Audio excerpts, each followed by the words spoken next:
And thank you for joining us this afternoon's hearing on the city's 2025 proposed operating budget. I will now call this hearing to order. Today's hearing, jointly chaired by myself and President Pro Tem Dorns, marks the fourth hearing out of 8 scheduled hearings. The theme for today's hearing is economy and workforce, which means that we will hear presentations from our Department of Development. And to clarify that, really talking about our economic development side of the Department of Development, the Office of Diversity and Inclusion, the Civil Service Commission, the Department of Human Resources, and the Office of Education in that order. Following the presentations, we will hear public comment prior to concluding. Similar to all of our hearings, my team is here and we'll keep an eye on our Facebook and YouTube streams for questions that can be answered over the course of the hearing. Before I get started, President Pro Tem Dorns, is there anything that you wanted to add? We're also joined by my colleague and Vice Chair of the Economic Development and Small Minority Business Committee, Councilmember Rosa de Padilla. Any opening comments from you, Councilmember? No, Chair, thank you. I'm excited to dig in. I know we have a lot to cover. All right. Thank you. And with that, that is the shortest introduction I've ever done in my entire council career. So we'll go ahead and get started with our presentations. First up, I would like to turn the floor over to Deputy Director Bill Webster in our Department of Development. Director? Thank you, Chair Bankston, members of council, for the opportunity to present the Department of Development's Economic Development and Small Business Budget for 2025.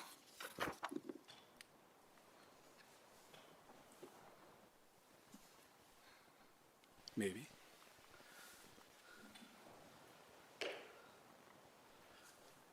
It actually worked a moment ago, so let's see here.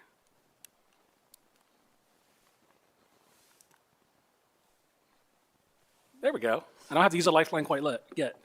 All right. We did practice this beforehand. We did practice this. This is what happens. JP and I practiced this.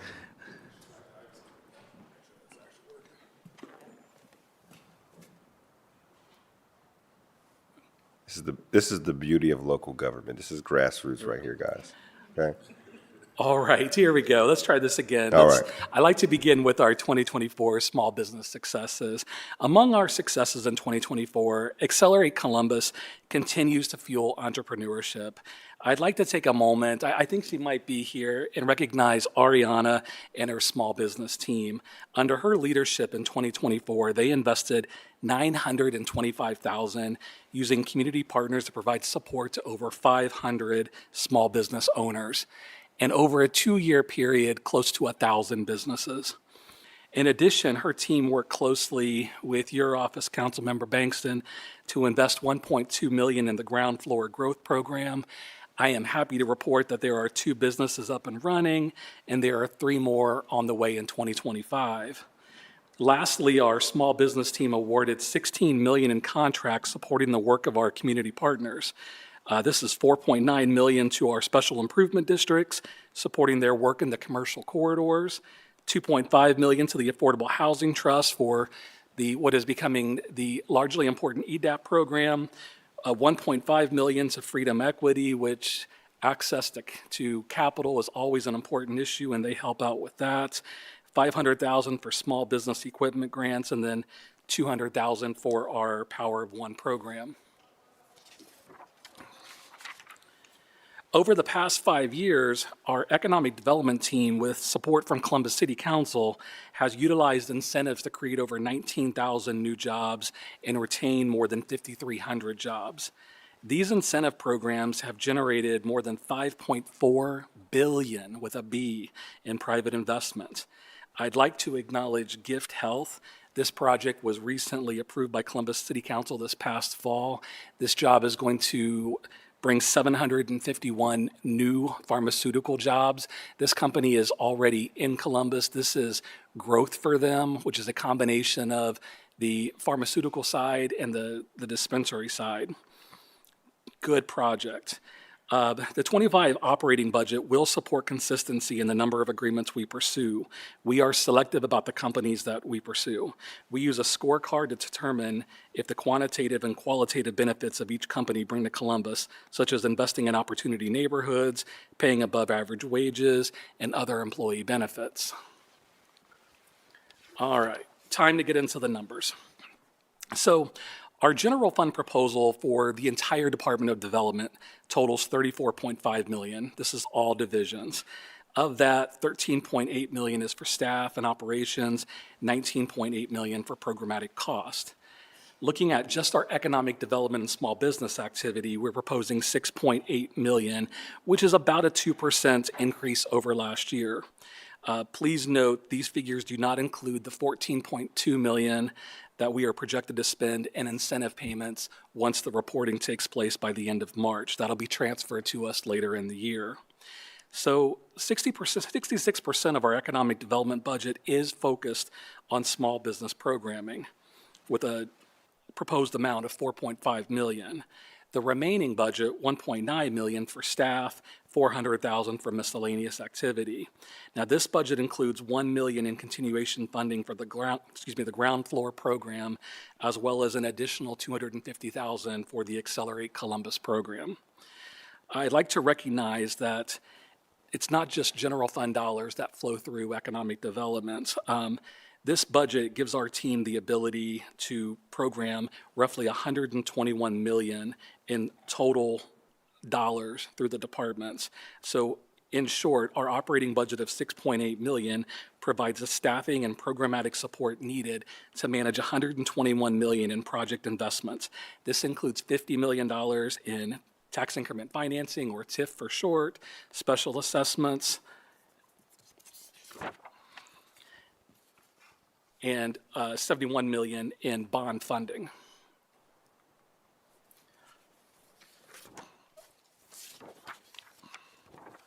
All right, now looking toward 2025, our initiatives on small business include continuation work with the Accelerate Columbus program. As I said, we'll be increasing that by a couple $100,000 to approximately $1.1 million.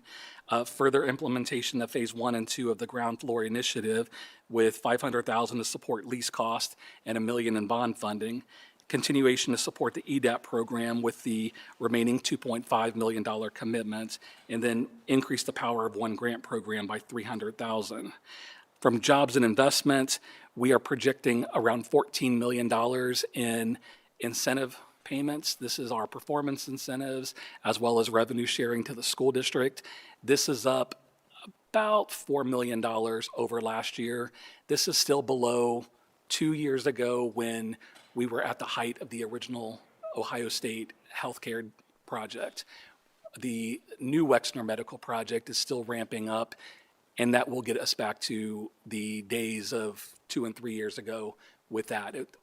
That will raise the budget probably minimally another $5 million, if not more, going forward on that project. And then finally, we're looking to get the investment of $1 million out in the accessory dwelling unit program. So Councilmember Bankston, members of council, that is our budget in short. I'd be happy to answer any questions. Thank you, Deputy Director. And I have a couple of questions, but I do just want to point out, I think, that small business investment that we are making, and I think you also will see this mirrored in our Office of Diversity and Inclusion's presentation as well. The investments that we are making in our small business ecosystem and our small businesses is paying off. And so just want to thank you as well as Ariana, Mark Lundeen, and our entire Department of Development. We have significantly seen since the pandemic, and I don't want to misquote, so this is just me guesstimating, let me say that on the record, but I know for a fact a minimum of 200% increase in the investments that we've made in our small businesses, because we know they were the most disproportionately affected by the pandemic, but we also know they are disproportionately the ones who hire folks, who invest in our communities, who are the true backbone of our community. So I just want to say kudos to Director Stevens and Department of Development for really laser focusing on that small business investment, and particularly the small business agenda, that everyone around this community worked on together. And we said that when we did it, it wasn't going to be a plan that just sat on the shelf, but it was going to be a living, breathing document. And so, again, want to thank you. Want to thank, again, Ariana and Mark are in the back there as well for their support and ongoing work in that. One of the questions I have is not necessarily budget related, but more philosophical of what we're seeing as trends in the economic development space and the ecosystem that is happening. And so, what trends are we seeing in small business, the small business ecosystem that the department is responding to? And what have been the successes of the Accelerate Columbus program, which we, as you said, are seeing as an increase in this year's budget. So if you could just talk briefly about what are some of the trends that we're seeing in that small business space, and then particularly the Accelerate Columbus program, why we continue to invest in that and in the increase that we see this year. Chair Bankston, members of council, I appreciate the comments. Small business is a critical component of our local economy, and coming out of the pandemic, we've seen a lot less office activity. We've seen incredible changes to how companies operate and do business on a regular basis. We've seen slower growth, in fact, amongst office employment. From a trend perspective, anytime you have changes in an industry like this, it creates incredible opportunity for entrepreneurship. We're seeing entrepreneurs are able to, first and foremost, they can take the opportunity to take a business that is a side business and take that to a full-time business. We're seeing small businesses that are already full-time being willing to take the investment and take the risk to grow that business further. So we see these times as incredible opportunities to support entrepreneurship. And that is why through Accelerate Columbus, we just continually seek to invest as much as we can in providing the resources that are necessary to get all the different businesses at the different levels to where they need to be. These are opportunities that eventually these small businesses will grow to be much larger businesses. But again, entrepreneurship tends to be in demand when you have economies that are in a state of transition. It's our job to make sure that we're putting a budget together. And under, you mentioned Mark Lindsay and Ariana, again, their leadership to the small business community and trying to make sure that we're putting the right resources in place that entrepreneurs can benefit from. That's the key, is making sure we're offering relevant services. Thank you for that. And I think when we talk about this budget overall, historic budget, largest budget, but it's also the tightest budget I have seen. And so sometimes I think when these conversations about economic development in particular come up when you're talking about a tight budget, sometimes it can get a little, not confrontational, but it's hard for folks to see that. But talk about our return on investment. We're talking about economic development payments. We're talking about all this money that we're investing into the small business ecosystem, ground floor growth initiative around downtown and minority businesses, being able to participate there. Can you talk about where we are from every dollar that we invest from an economic development standpoint, what that return is from private investment that we see? Absolutely. So as I mentioned earlier, we have general funds that we invest. We have capital dollars. We have tax increment financing dollars. And what we're seeing right now is, generally speaking, for every $1 of public investment that we make, we are seeing approximately $17 to $20 in return private investment. Now, that translates into billions of dollars a year when you go from capital projects to small business projects. At times, have that number been higher? Yes, but at the same time, the economy that we've been in post-pandemic, it's access to capital continues to be one of the larger challenges. One of the things that Mark, Ariana, Director Stevens, that we're always pushing and looking for are ways to inject capital into the small business market. Because we believe that $1 of investment generates a return of $20, every time that we have the opportunity to work with our partners to create revolving loan funds, create access to capital, create grants, then the multiplier effect of that investment is it's not that it's immeasurable, but we've just had conversations even today about how do we begin to measure that, especially as we begin work in the community corridors. It's putting bakeries in, putting service-based businesses, creating this sense of place amongst entrepreneurship in our corridors. This is going to be one of the big focuses of Invest Columbus as we begin to move that program forward. And again, that return on investment, being able to measure the impact is something that we want to begin putting resources toward. Yeah, and thank you for that. And it's not just for folks that are watching or listening, it's not just what we see physically, but when we talk about that impact, that's also opportunities. Those are jobs. Those are folks, families. That small business being able to go from one employee to 2 or 3 employees, it makes a difference. And so when we talk about that investment, I want folks to understand that it's not just about cash reserves or income for the city, but it's about opportunity for our people. And so thank you for highlighting that. My last question, then I'll turn over to my colleagues. Again, when we think about the trends of what we see happening in the economic development space, again, a 2.3% growth in our city. There are cities around this country who would be envious of that. It is lower than we've seen in the past. And so I think that shows us that there are industries that are leading and things that are shifting.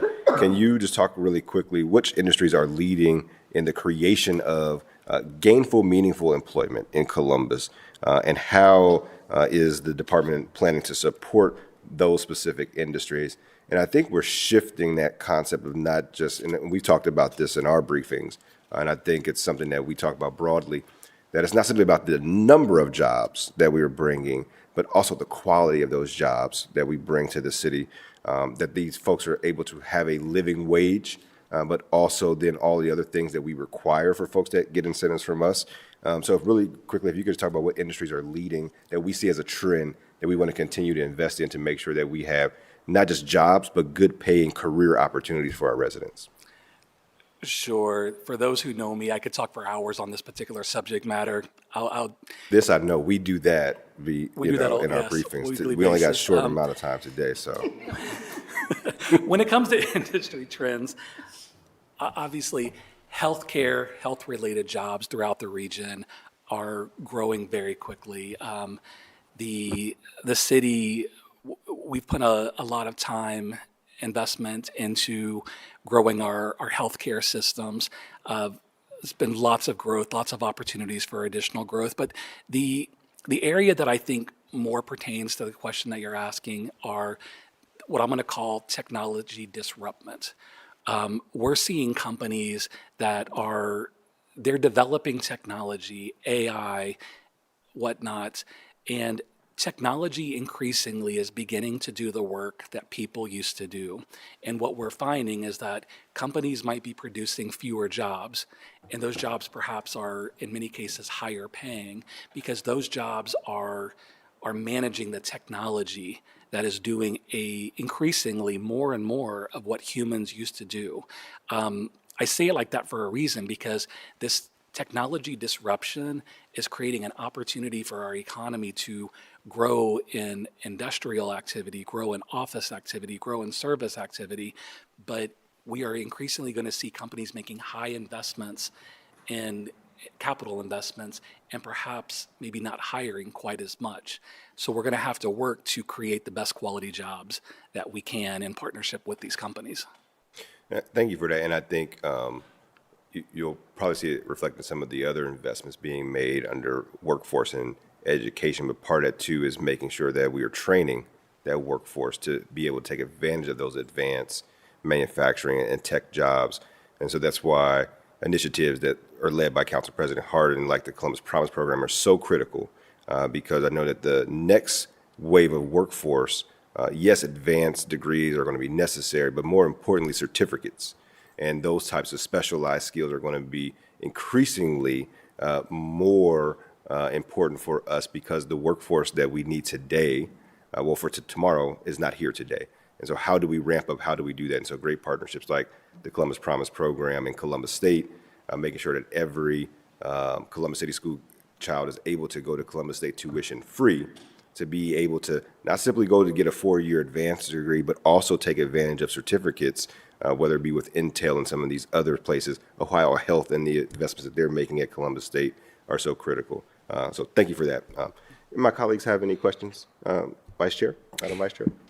Thank you, Chair. Thank you for the presentation.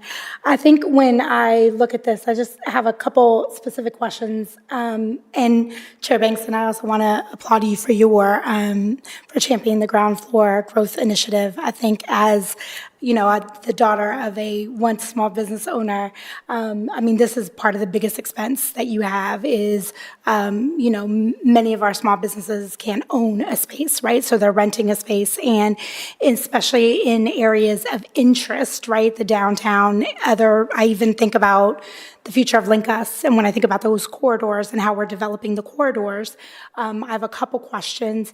What does phase 2 of the ground floor growth initiative look like? How are we ensuring the stability of those businesses long after, so it doesn't just feel like a pop-up, but it feels like a more permanent place for them to land? And then is there thoughts for how we could replicate what we're doing in downtown again in other places that are going to grow in popularity because of the growth of the city and because of the growth of initiatives like Linkus? Councilmember, again, excellent question there.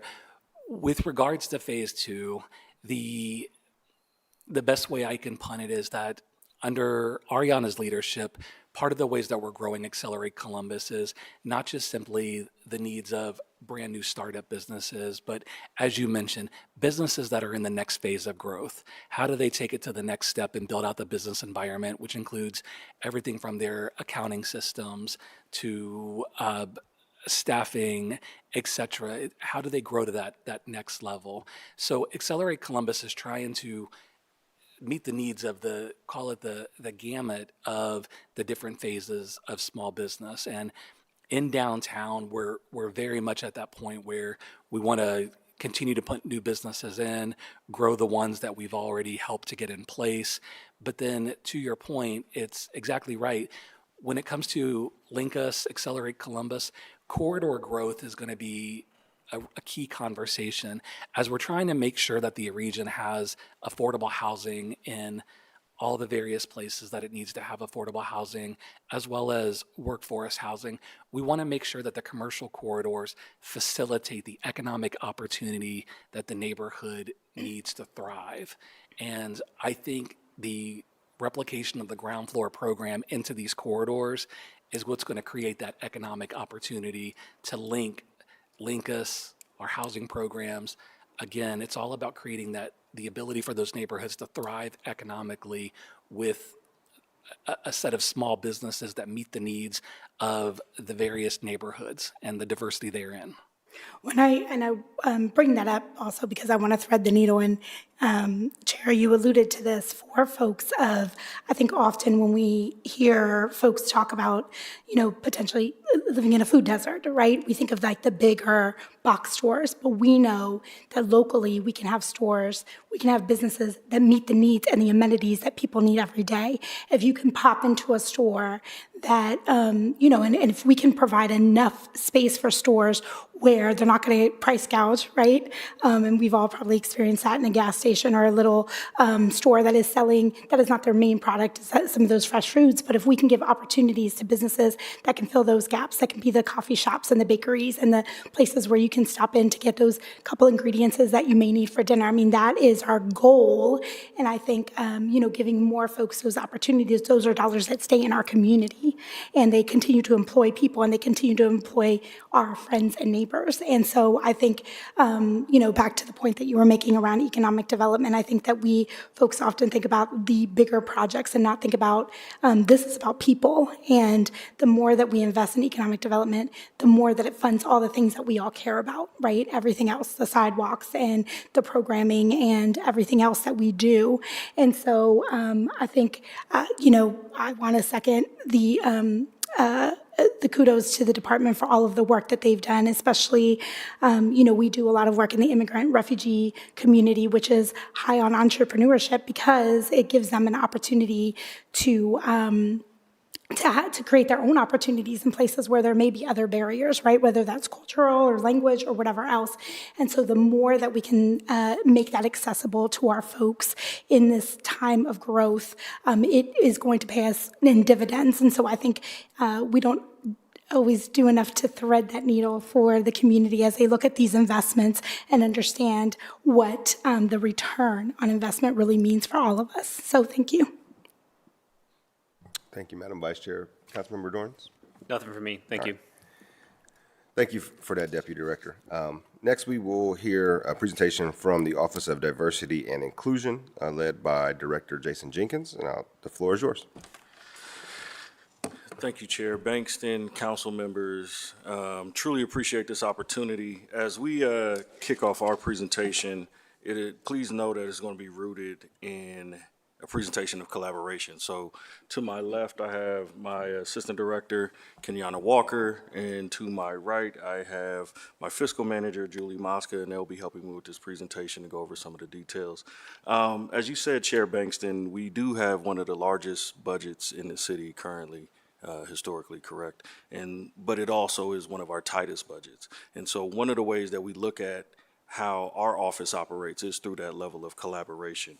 So without any further ado, I want to share have Dr. Walker talk about some of our department successes moving forward. I will review our department successes for 2024. We had an opportunity to engage our employee resource groups in workshops this year. Our employee resource groups are a first for the city, so we're really excited about that. We were able to train members, and that effort contributed to over 400 city employees enrolling into our what we call ERGs. Those ERGs really help build community culture and belonging in the city of Columbus. Second, we made initiative around the Now Foundation, which provided intense business support towards supporting businesses, resulting in over 35 new certifications in businesses with additional certifications pending. We also supported an initiative around our supplier diversity platform that we'll be using this year. It's a compliance software platform for us. We use your investment to help us in the pre-implementation phase, and that will allow us to streamline a lot of the work we're doing around certification for women-owned, minority-owned businesses. Next slide, thank you. We were also able to support several initiatives through grants and sponsorships. We have some supports that we provided through entrepreneurship initiatives for WBEs and MBEs that also included providing some education for high school students. We were able to host what we believe is the first of its kind collaboration with, you can see several partners, MORPC, the City of Columbus with us being there, Franklin County, Columbus City Schools, in creating a supplier diversity event. We had over 100 businesses represented. What we were able to do was to really streamline the conversation around certification. So we could talk about what certification was shared, what processes were shared across those entities. So we could really reduce any barriers to entry for entrepreneurs. We also recently hosted a public information officers event and a creatives event where we brought every public information officer together from the City of Columbus with creatives in the City of Columbus, not just connecting names with faces, but actually creating partnerships and connections that we hope will bear fruit in the future.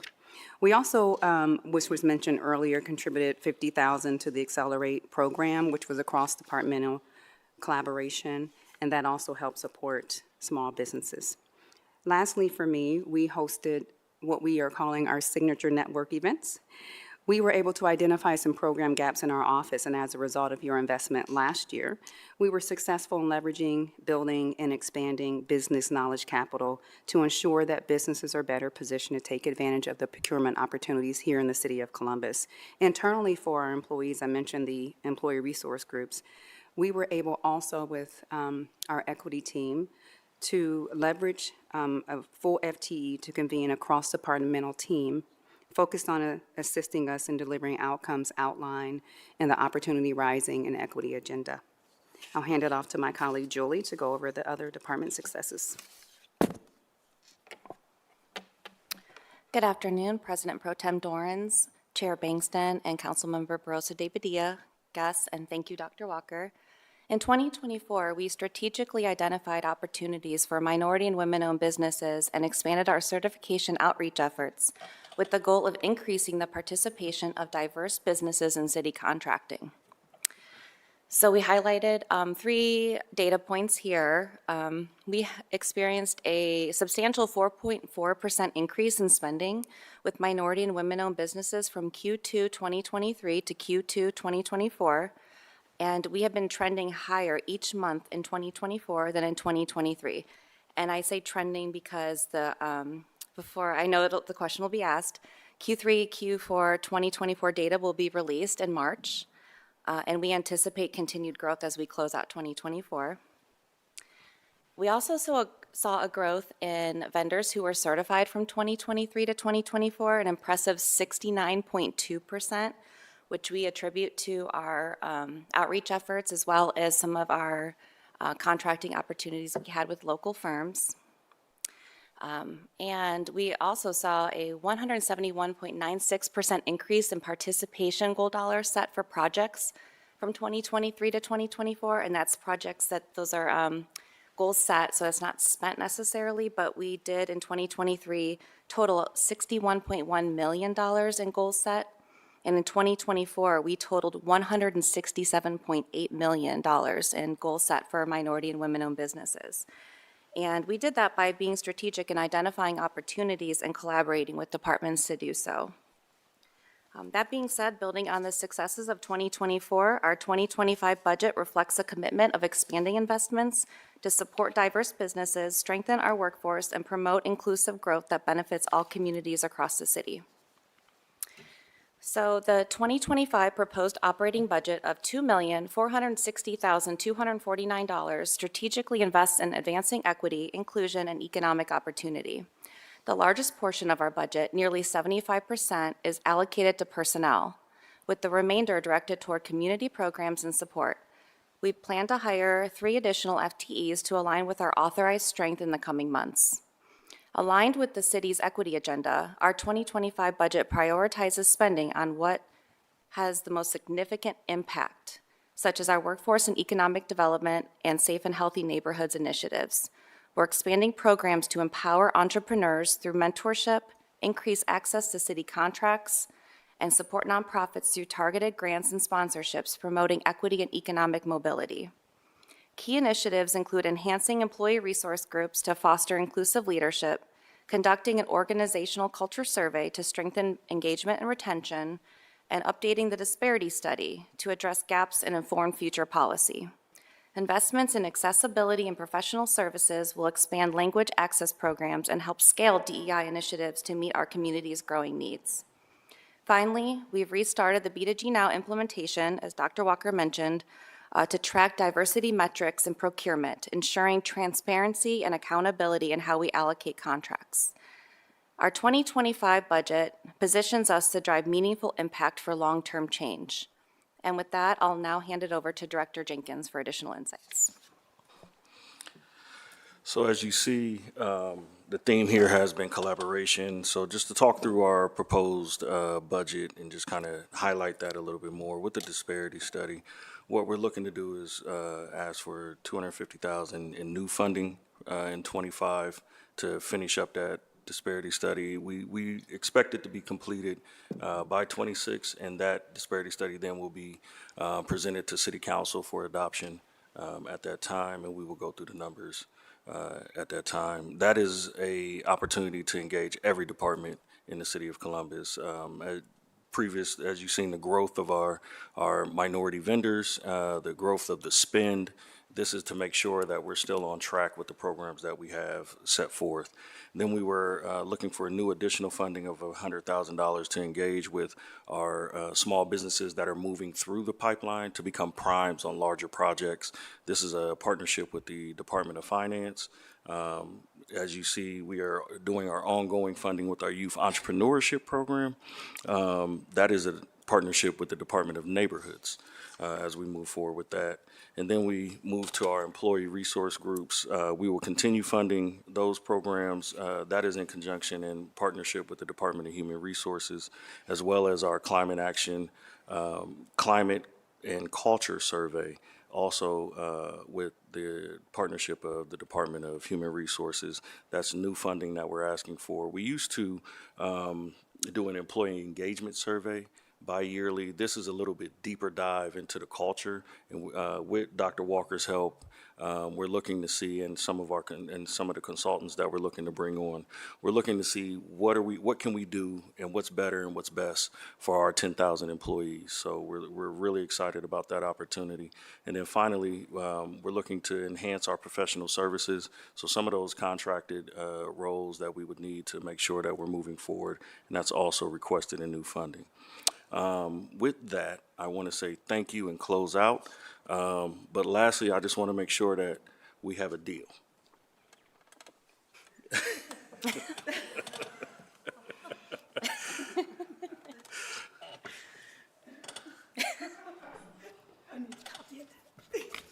Yeah, I'm gonna need a copy of that as well.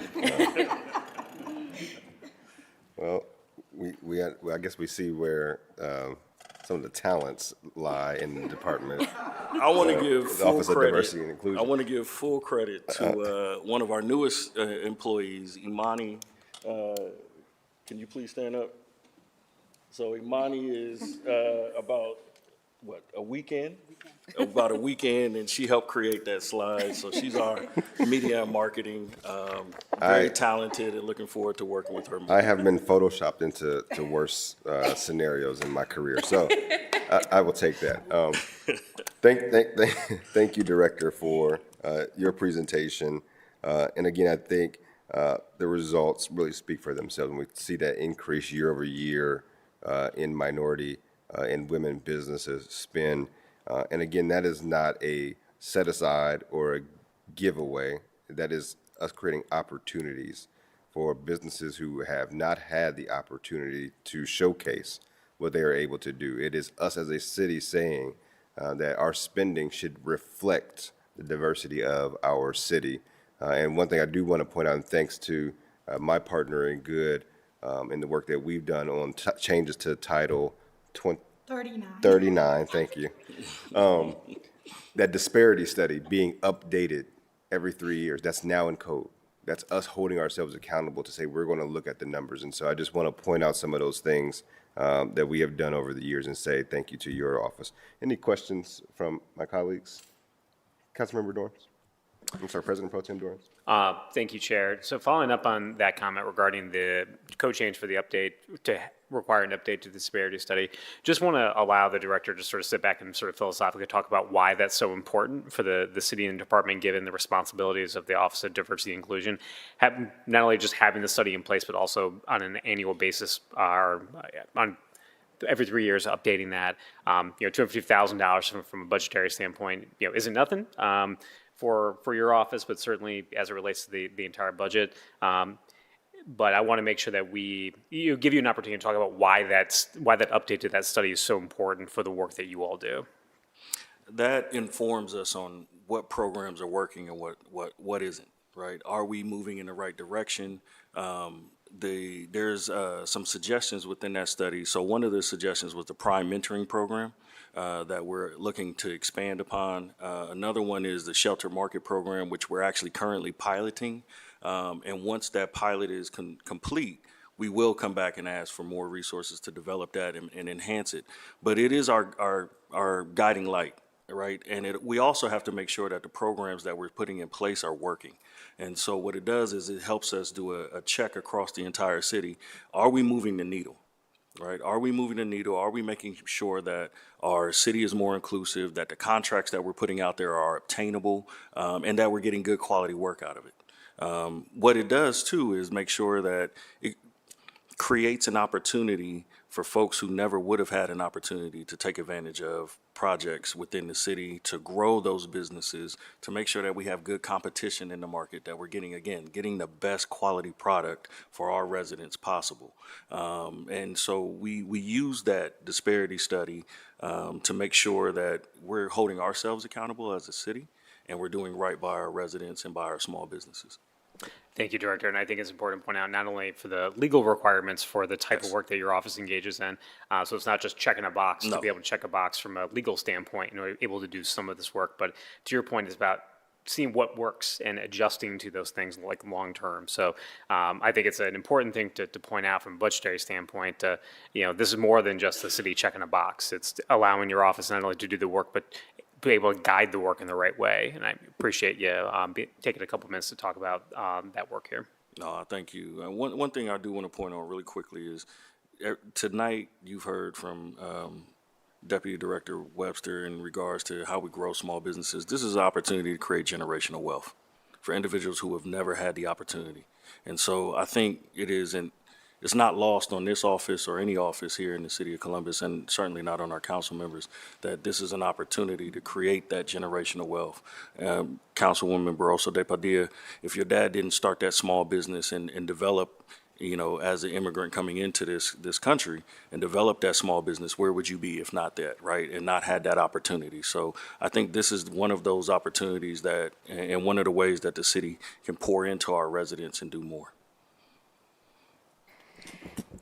Chair, I just wanted to make the point also that I think that in a time when when there's a lot of rhetoric around diversity and inclusion, or we get lost in words. And I think when I think about the work of your department specifically, and even when we looked at the list that Economic Development had up before about where we are making investments, I think if there was a replacement word for people, it would be about intention. Right? And when we are intentional, when we ensure that we are being intentional about our work, that we are allowing for all of our residents to have an equal opportunity, that is a game changer for everyone. Because when you invest in the people who are furthest from justice, all boats rise. And I think that we need to change the dialogue when we talk about it. It's similar to when we talked about the digital divide, right? If you did not have a computer at your house at one time before we all had computers that we carried around on our phones, we talked about how there was an imbalance of information. And we know, and this is what the disparity study shows, that there is an imbalance in our community of opportunity. And for anyone who ever questions why we were intentional in specific groups and closing that gap, it is because it is for that reason, that if we make sure that we all have equal opportunities, we all benefit. Because that means that we've closed all the gaps for everyone and that we're giving opportunity to all. And so I think that even in these times where parts of our work are going to be questioned, right? I think it's just important, and I applaud your department, I applaud the administration, my fellow council members, that we are holding firm on the line of, if we're investing in our people, we're investing in all of our people, and we're doing that intentionally. So thank you.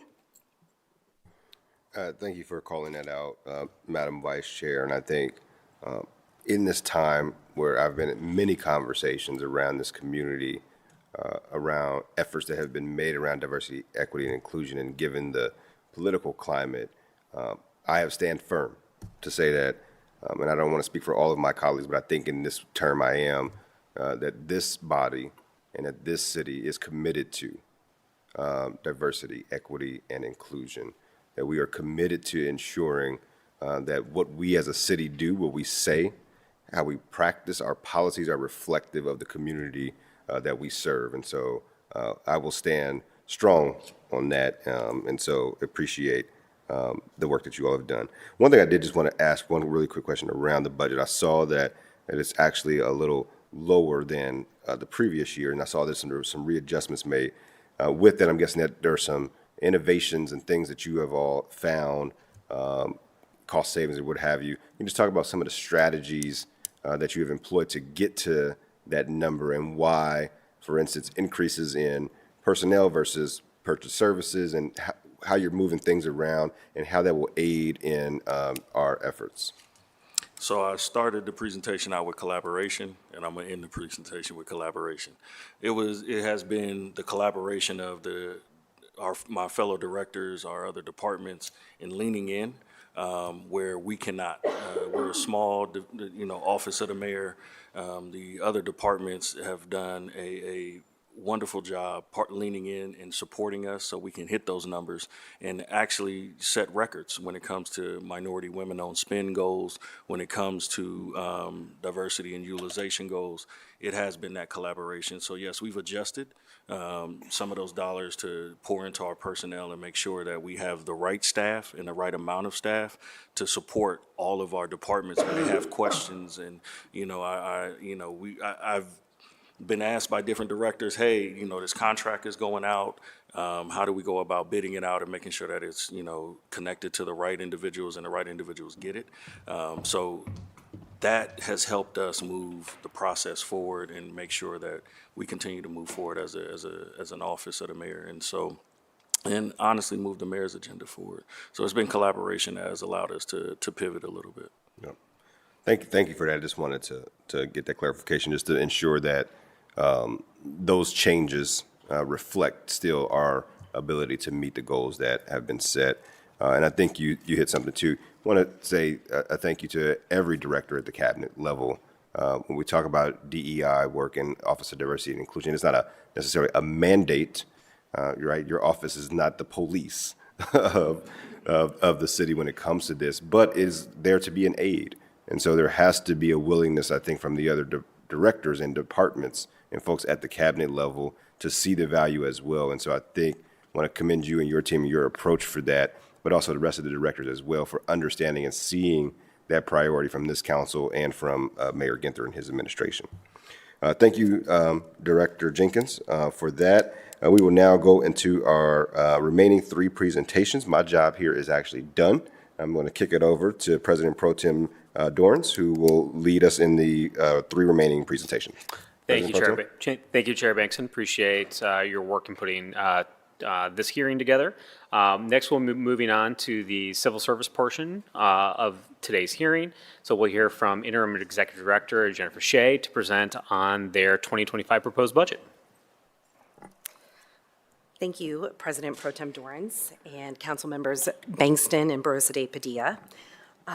Because I've not had the opportunity to speak before you, I'm just formally introducing myself as Jennifer Shea, and as President Pro Tem mentioned, I am currently the Interim Executive Director for the Commission. And as you know, the Commission's mission and purpose overall is to ensure that the City of Columbus has a competent and qualified workforce that is established through merit system principles, and to make sure that all citizens have fair and equal access to city job opportunities. And I recognize that that is somewhat of a very broad statement. And so what I would like to do is take a few minutes to show you what exactly that means, and specifically looking through our 2024 Commission successes. All of the Commission's responsibilities stem from our city charter. And what you see on this side is a reflection of our purpose and charter responsibilities put into action in 2024. We are responsible in each year, and as we continue to do in 2024, maintain, review, and update the 650 plus city job classifications. We verified over 10,000 personnel transactions. That is a necessary and required component, again, by charter, that is required to happen in order for our payroll to run and for our city employees to be paid. We have what we look at 2 major sides of testing are uniformed and non-uniformed. And so on the uniform sworn side, we tested both entry-level police officer and firefighter, and then conducted promotional examinations for the classifications that you see there: police commander, police lieutenant, and fire battalion chief. One of the things that I would point out that is new for 2024 is that we did maintain open applications and continuous testing for the police officer position. And what is specifically new is that we added names to the police officer eligible list on a monthly basis. This allowed us to continuously bring in new applicants and then keep that list fresh for the Department of Public Safety in order for them to have list of candidates that could be selected and put through the selection process. We also tested 132 non-uniformed job classifications for all other city departments. And then I will note that we also have a continued commitment to the EDGE program that we provided a $300,000 grant to that program. And then following up just on some 2024 successes, this year has been a year of transition for the commission. We experienced some significant personnel changes with departure of staff in some of our key commission roles, including the passing of a long-tenured colleague who took 35 years of civil service knowledge along with him.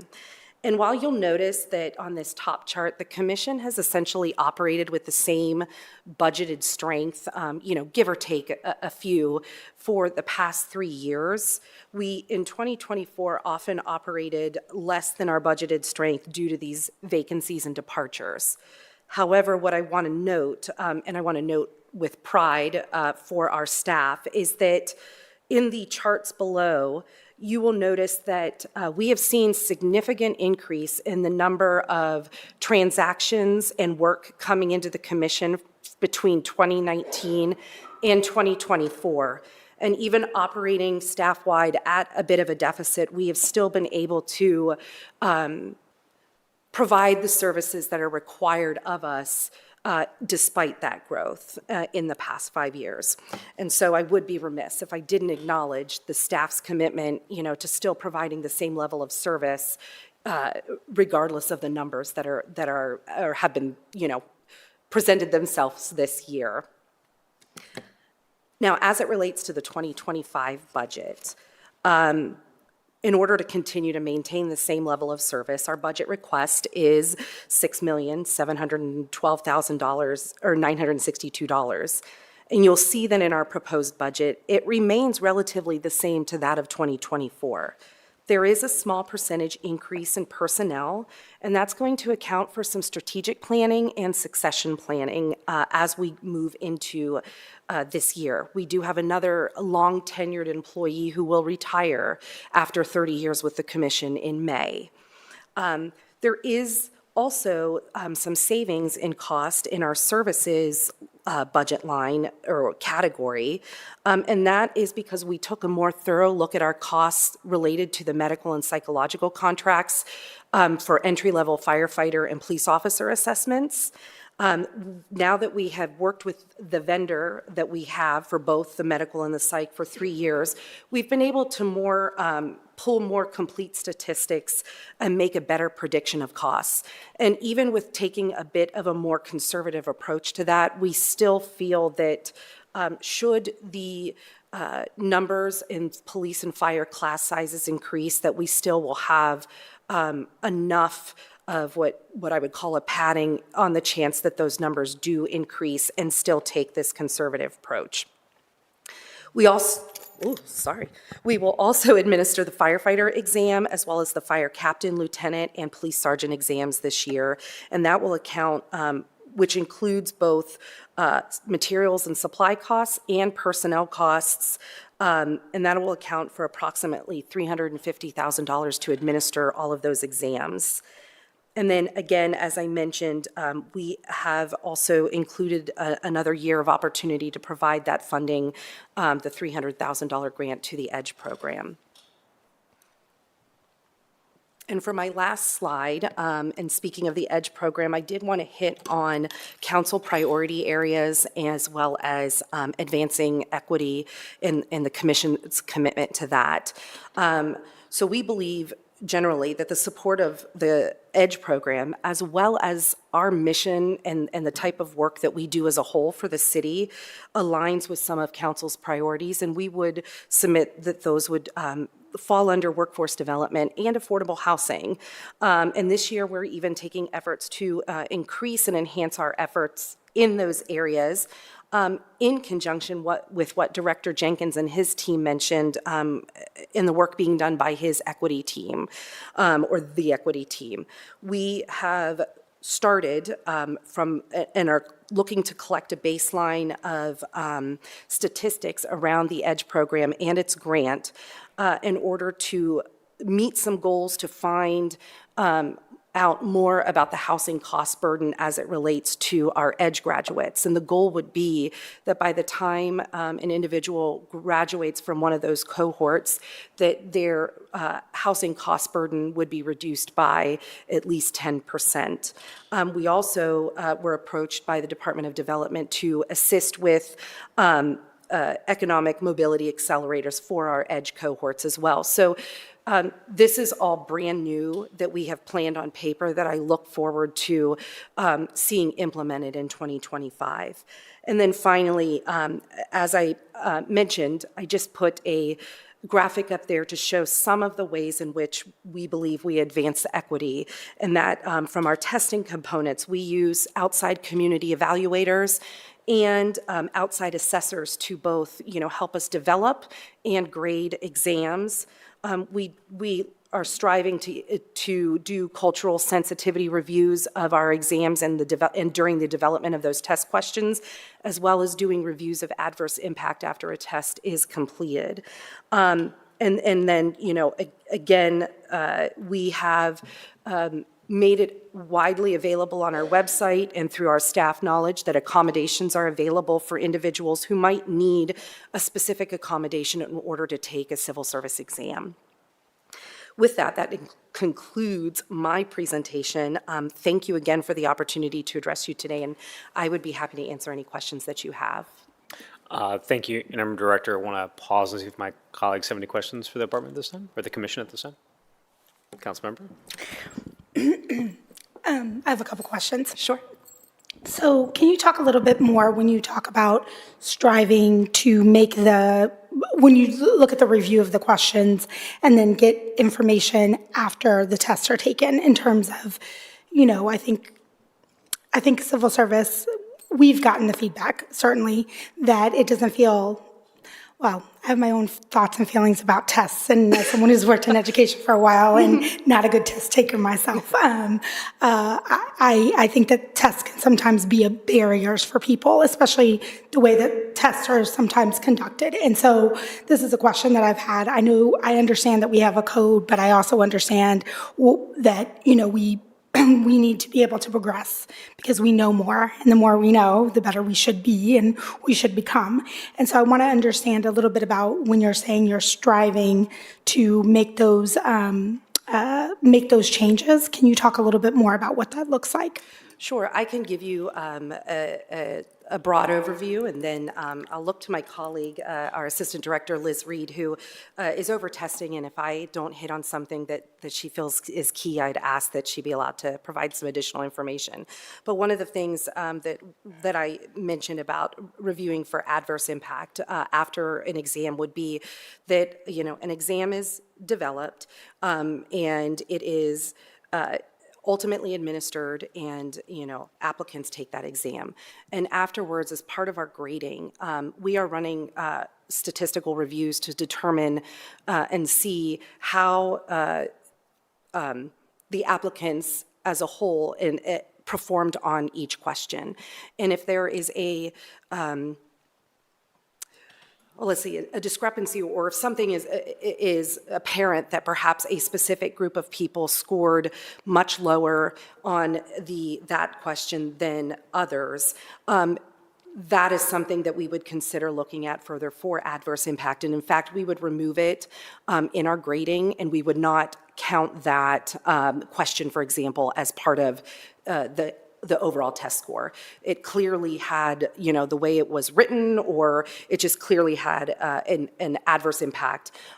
Liz, if you have any, I don't know if I got that all correct. but That's if you have- helpful. I think also, and whatever you may want to add, but I also, is that run by a third-party evaluator, or is that done within the department? That review is done within the department. The stats are the stats. So whether it's done outside or inside, you're relying on, the analysis or results of how individuals did.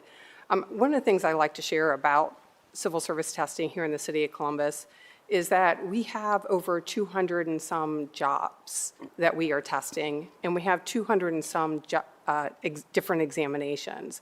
So I think the first thing is in the construction of the exam. The more job-related you get to an exam, the more job-related the exam is, the more likely or the less likely you're going to have impact on the exam overall. Because if people are coming in and they are they're qualifying for a job, they're more likely to have equal parity in terms of how they perform on the exam. Most of the exams that we give, you don't see big differences in terms of the outcomes of various different classes. So I think that's, a misnomer that a lot of individuals have. We do, of course, have individuals who, like yourself, express that they have test anxiety. When they come to examinations, we have actually improved our website to include information about how to reduce that test anxiety.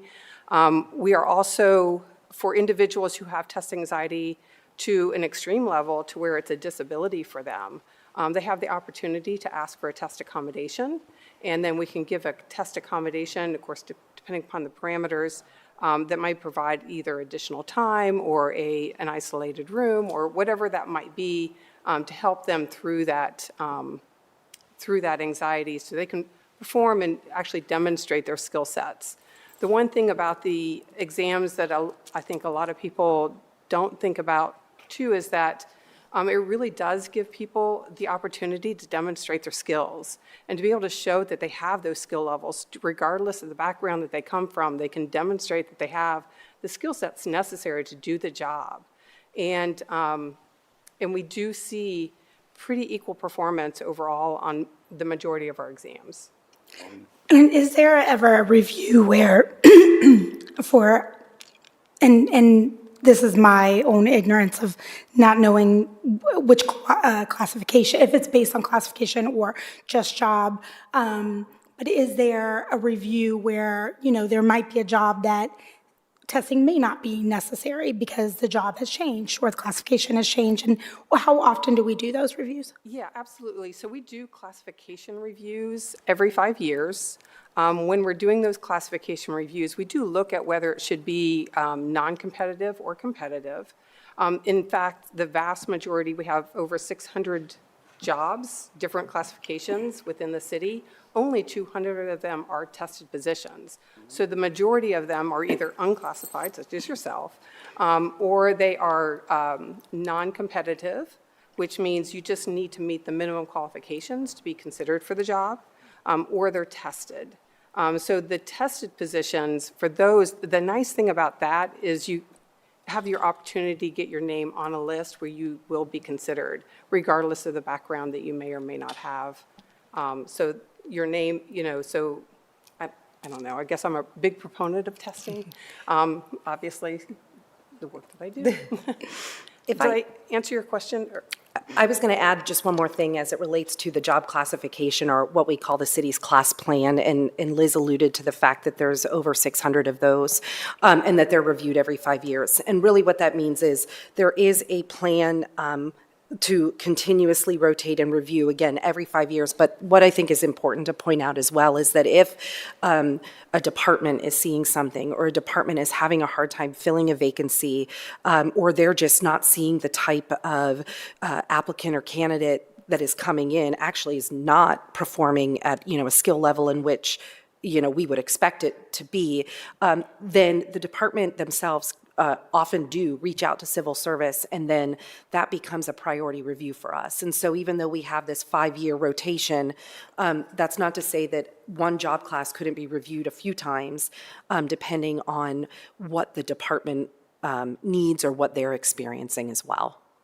No, that's helpful. I appreciate that because I think, especially with civil service, I'm asking these questions, especially when you show this slide, because I think that this is a place where, I think broadly, most folks do not need to take a test when they're applying for jobs, right? We are unique in that because it is written into our city code. And so I think we often get lots of feedback around, what the process looks like and, is there a fairness and equity within that process? And so you often don't get a platform in which to answer some of the questions or to dispel perhaps myths or to talk about the methodology or how you're making investments or how you're doing some of this within, both the code that you need to follow, but then being able to make adjustments where needed. And so every year I ask probably the same lines of questions, just to ensure that if we have this platform, there's a place where, if folks are interested in working here or if they have had a different kind of experience, that we do have transparency within that, because after all of our residents are investors in this work, and as an investor they want to know that it's working for them and for all of them. So I appreciate you answering the questions, and at some other point we can have a long debate about testing. Thank you, Councilmember. Councilmember Bankston, any questions? Thank you. In Director, just a couple of questions. One, we've talked a fair amount about the EDGE program, which I'm glad we have. I wonder if you could give the very quick elevator pitch over what that program is. I think we talked a lot about in the abstract, but if you wouldn't mind, just if folks are watching this, they're saying, hey, Sure. They keep talking about this EDGE program for 300,000 hours. What exactly is that? Could you just fill in that detail real quick? Yeah, absolutely. So I had a page specifically for that with some bullet points, just so I didn't forget. The EDGE program stands for Empowering Development by Gaining Employment, and it is essentially a program that's provided to our restored citizen population. So those that perhaps were involved in the justice system one way or another. And so their mission is to reduce the likelihood of recidivism through collaborative efforts with the city and then the Workforce Development Board of Central Ohio. And essentially what it is it's a program of 48 individuals split into 2 cohorts of 24. And it's a 5-month program that individuals are referred, and they can be referred from, the court system or probation. They are affiliated sometimes with Alvis House or the Amethyst program. And they participate in this 5-month program where there are opportunities and courses for personal and professional development. So talking to these individuals about work readiness and job preparation.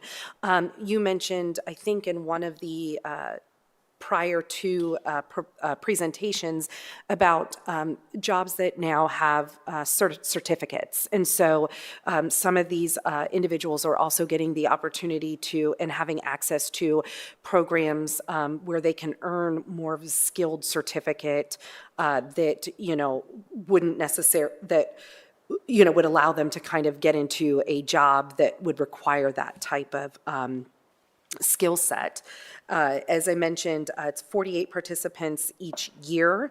I would proudly say for the commission, for example, we do have 2 people on staff that are EDGE graduates, one of which who just spoke at the EDGE graduation a few weeks ago. So again, the goal, and one of the things that I found interesting, just refreshing my mind on this program is, the program states that they believe that they're working with one of Ohio's most underserved populations. And so by being able to provide the opportunity and these opportunities to allow them to individuals to integrate further back into society is, the overall mission that they have. Thank you. I appreciate you fill in for if folks were not aware of that program. It's something I think a lot of folks, both in the mayor's office, administration, and council, have been very proud to support over the years. Wanted to also, if you could talk about, I think in your prior comments, you were talking about some efforts that the commission has made in order to be able to refresh those lists for of applicants.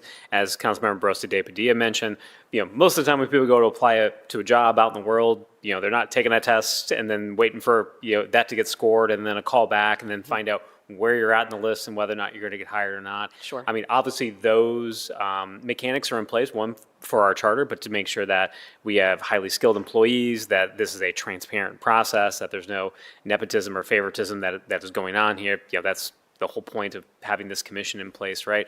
So there's that, there's something that structurally are built into that to achieve those goals. That said, it's 2025, the hiring market is what it is, and oftentimes, folks are not willing to wait, weeks or months at a time in order for, an opportunity to have a, new career.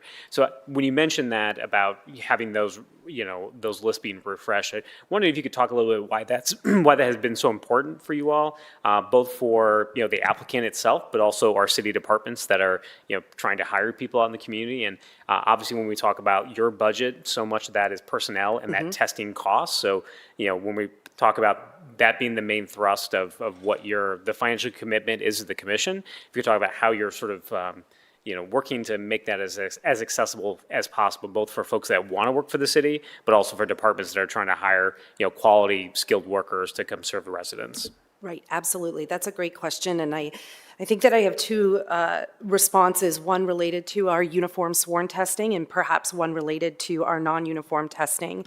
As it relates to the sworn testing, I couldn't say it better as far as, we're moving into 2025 and, folks, want almost an immediate result or an immediate answer.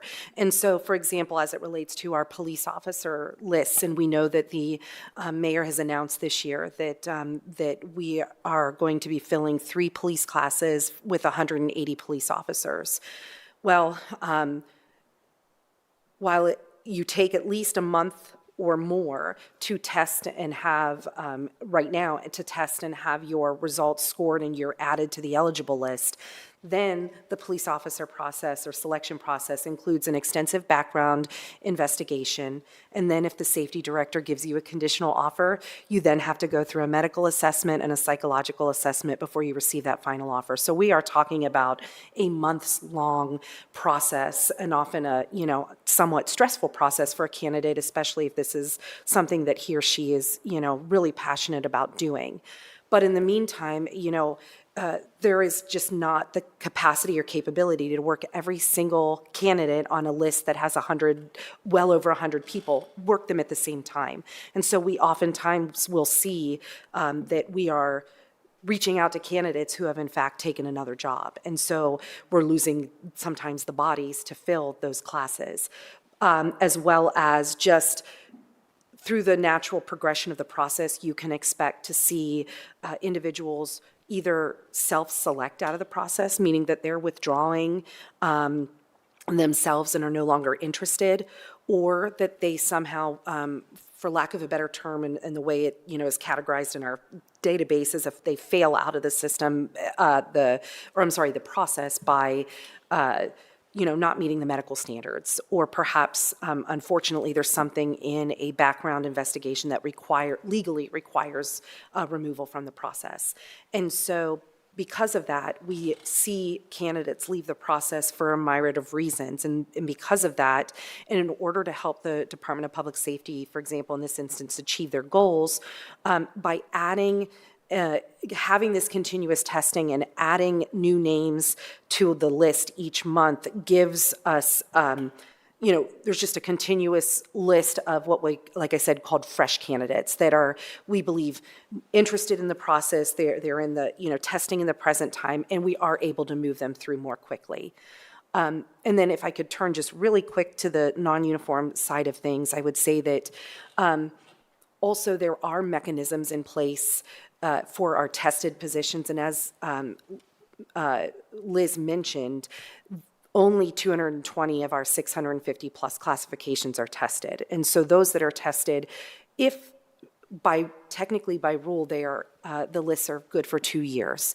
However, we know that departments are, running out of individuals on lists prior to that time. And so we try to somewhat predict those trends in advance, and/or we work really closely with the departments. They reach out to us on a regular basis to say, this isn't meeting our needs, what can we change? And sometimes it's running that test again, opening the application period again, and then sometimes it's reviewing the classification to determine if there are skills within there that would meet the definition of a non-competitive job that would remove testing. So I would say that those are two avenues in which, on the non-uniform side of things, that we could see, or why it is important to have those mechanisms in place to keep things as current as we can. Thank you, Interim Director. Again, wanted to just pause and see if any of my council colleagues have any other questions before I move on. Seeing none, thank you both. Thank you. Appreciate it. We will now be hearing from the Department of Human Resources, so I'd like to pass the mic over to Director Christopher Moses for his presentation on the Department of Human Resources 2025 proposed budget. Director? Good afternoon, President Pro Tem Dorns, Councilmember Bankston, Councilmember Barosa de Padilla, and fellow colleagues. I'm honored to be here representing the Department of Human Resources and presenting its 2025 operating budget.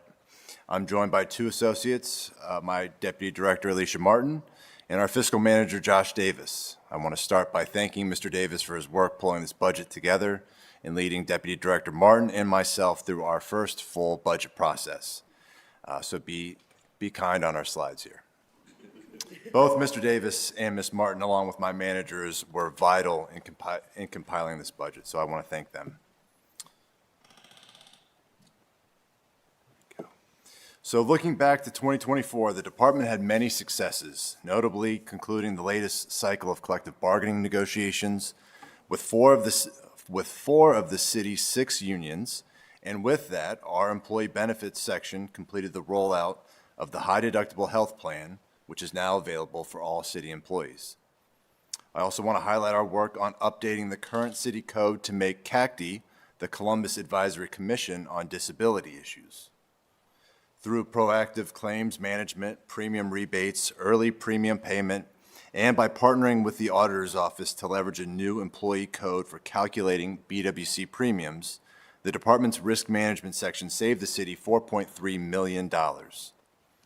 We completed a total compensation study of 460 city classifications to provide departments and elected offices with actionable data on pay and benefits. We recently attained the Firefighter Exposure Grant, which will be used to purchase a specialized kit that can be deployed to quickly kill viruses, bacteria, as well as bed bugs with no chemicals on a variety of clothing, gear, PPE, and equipment.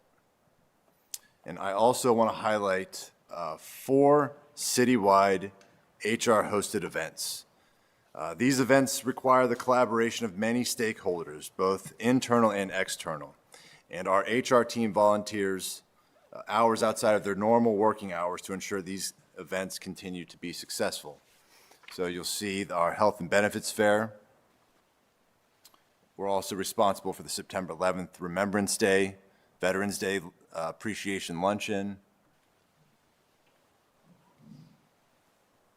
and our HR conference, which spans not just the department, but all citywide HR, training, payroll, and safety staff.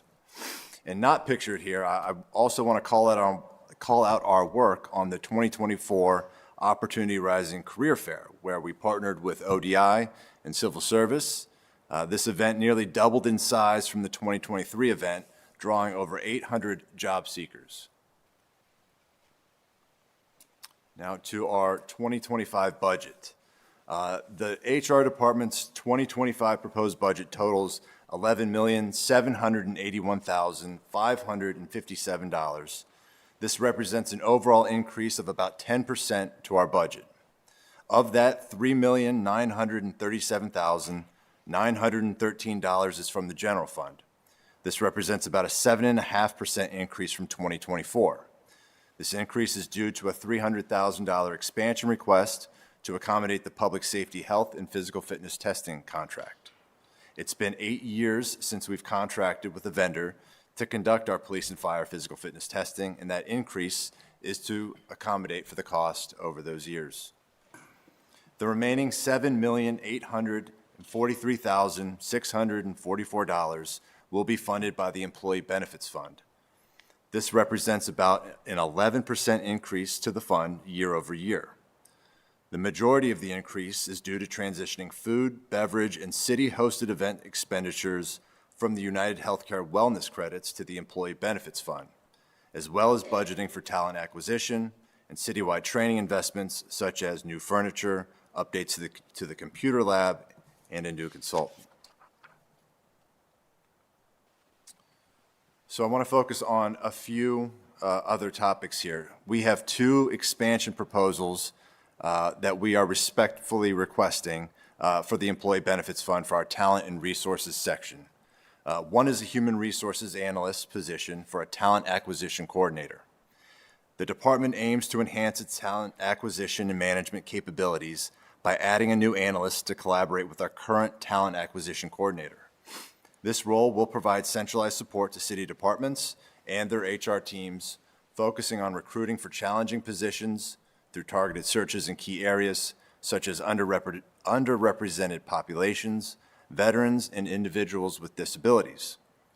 This position represents another crucial step towards establishing a comprehensive talent management section within the Department of Human Resources, dedicated to full-cycle recruiting, talent acquisition, management, retention, and ultimately workforce development.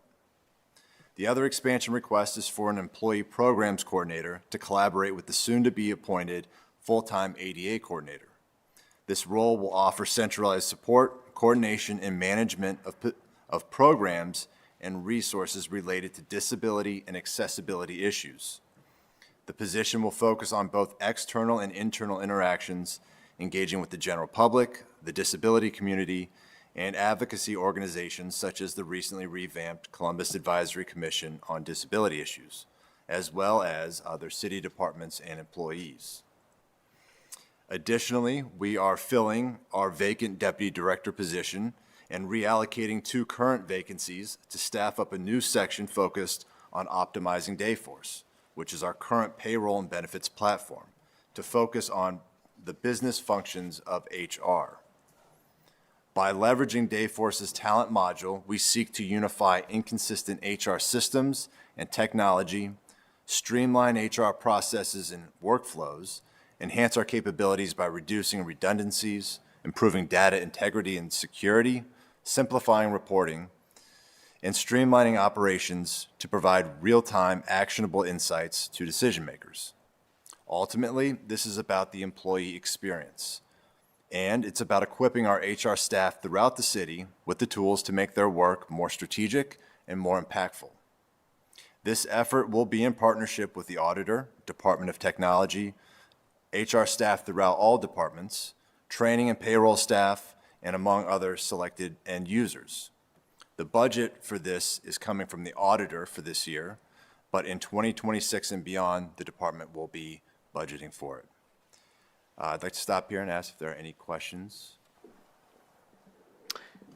Any questions from my colleagues for the department at this time? I just wanted to say a thank you for the work around disability engagement and both codifying it into code, but then also ensuring that we have someone that's their full-time job. I chaired that committee, that it was a bit of a hodgepodge committee where it was veterans, senior affairs, disability, which wasn't even part of the committee at first. But I just think it's so critically important. I think that especially those folks have been advocating for so long to ensure that their voices have been heard both inside of the city and outside of the city. And so I think that this move shows our commitment to ensuring that we are really making this a workplace, an exemplary workplace, that, for all of the work that we do here all of the time to ensure equity for our residents, we cannot forget that we employ many of our residents. And so asking folks to do things that we don't do ourselves is always challenging. And so the more that we are leading by example for additional businesses and organizations in the community, and that we can really lead the way in some of these efforts, it is always helpful for the work that we do, certainly on this dais. And so I just wanted to thank you for that, making that commitment and making this investment, because I think it's so critically important to ensuring a sense of belonging for everyone, and again, closing those access gaps for people. Thank you for saying that. I want to call out Assistant Director Zane Jones for his efforts on that. He's not here today, but a large part of the credit, most of it goes to him for that. Absolutely. Zane, and for folks who don't know, he was both leading veterans Yep. and disability, and he himself is sometimes in active deployment. Yep, And as he is so I now. think that, again, that's a lot of work to juggle. And so really being intentional about having somebody carry that work on is just really critical.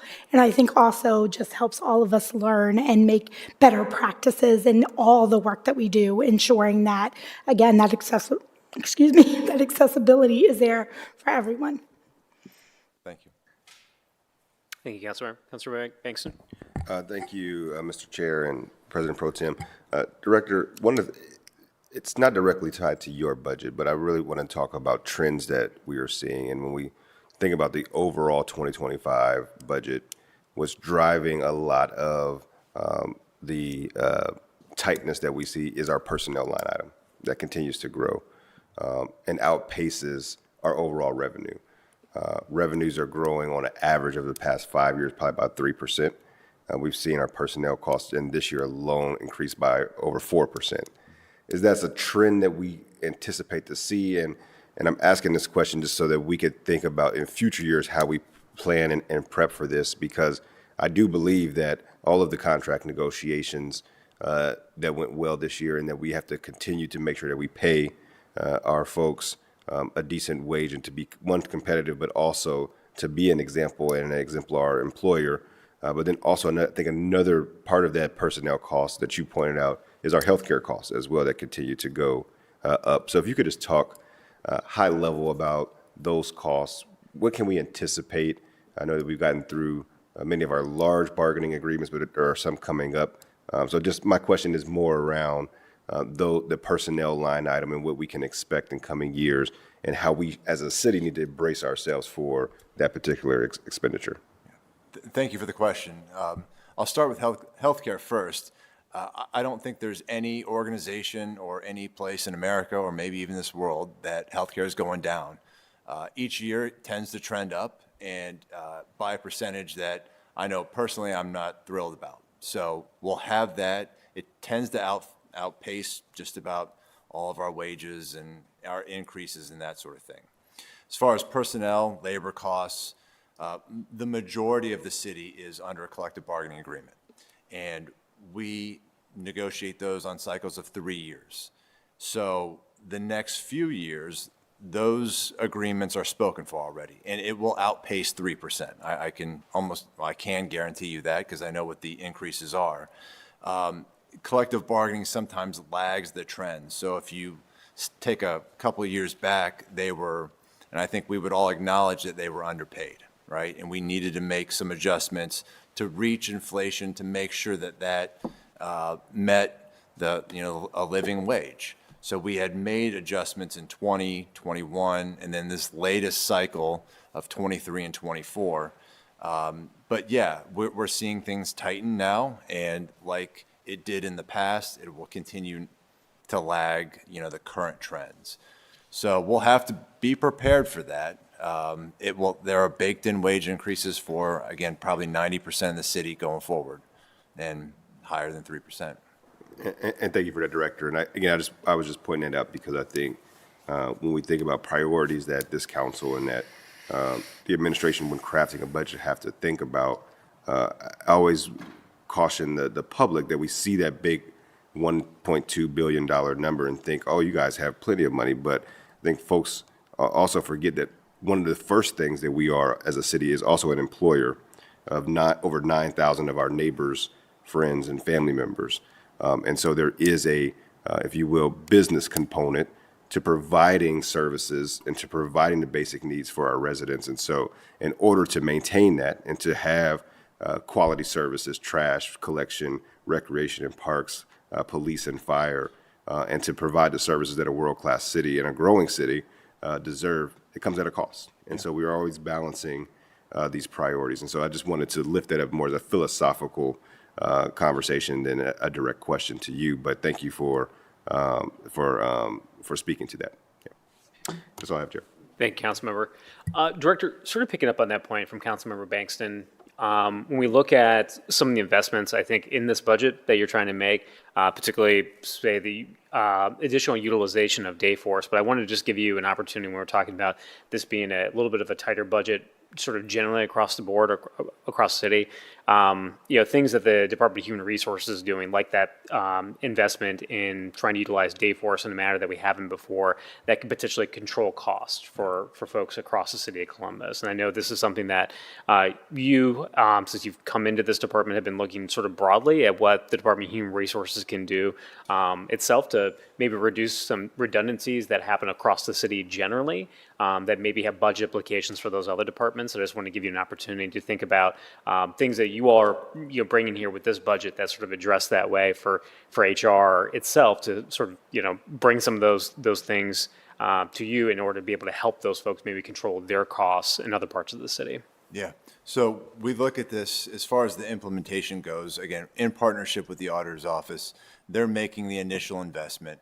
We're going to lead and really be that bridge from technology and payroll to what sort of HR technology and what systems what business lines that we provide right now, what can we do better? How do we optimize the system that we currently have? We have a lot of disparate systems out there. And, I heard about the digital divide. We have that here at the city. So not every department has the same resources to provide for the best technology or the newest system or that sort of thing. So getting everyone on the same page, I think, and you have all these other contracts with other vendors. If we make it consistent and if we're operating from the same system, there are a lot of efficiencies that we see in our day-to-day work that we believe we can, again, optimize, maximize, whatever the word is, but to make things easier for us and have it in one place, one secure location, and have the coordination across city departments really pick up. And that's where I think that we can make a big difference here. Thank you. Talking about those collective bargaining agreement negotiations that happen every 3 years, I know one of the major expenses for the department has been both retaining outside counsel and both retaining a labor consultant.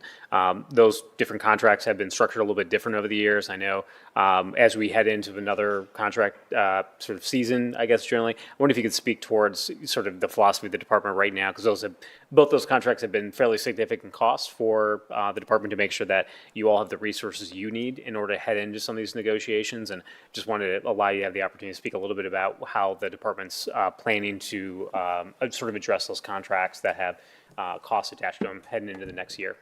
Yeah, so for 2025, we don't anticipate utilizing it much. We have an off year in negotiations, but negotiations start in 2026, so really there is no off year. We're going to spend this time preparing. We anticipate a new vendor doing our negotiations. That's due to our former vendor, split up of some professionals there. So, oftentimes a negotiation, well, every time, a negotiation is a two-way street. So if it's going to take longer, if we go into dispute resolution processes such as fact-finding with the IFF, that drives our cost. We end up using that person or those people far more than an agreement that lasts or a negotiation that lasts only a few weeks. So, the way they hit, I would say the groundbreaking contract we got with the FOP required a lot of work. IFF required a lot of work, and as did AFSCME, and then we had a transition there with our vendors. So yeah, the spend has been high, and it won't be in '25, but we've got to find a better way to manage that going forward in '26 and beyond. Thank you, Director. Last question. This is, I think, a little bit more of a holistic sort of question as you're talking about the overlap between the Civil Service Commission and the Department of Human Resources. I want to just give you the opportunity. I guess, we heard from the Civil Service Commission folks earlier.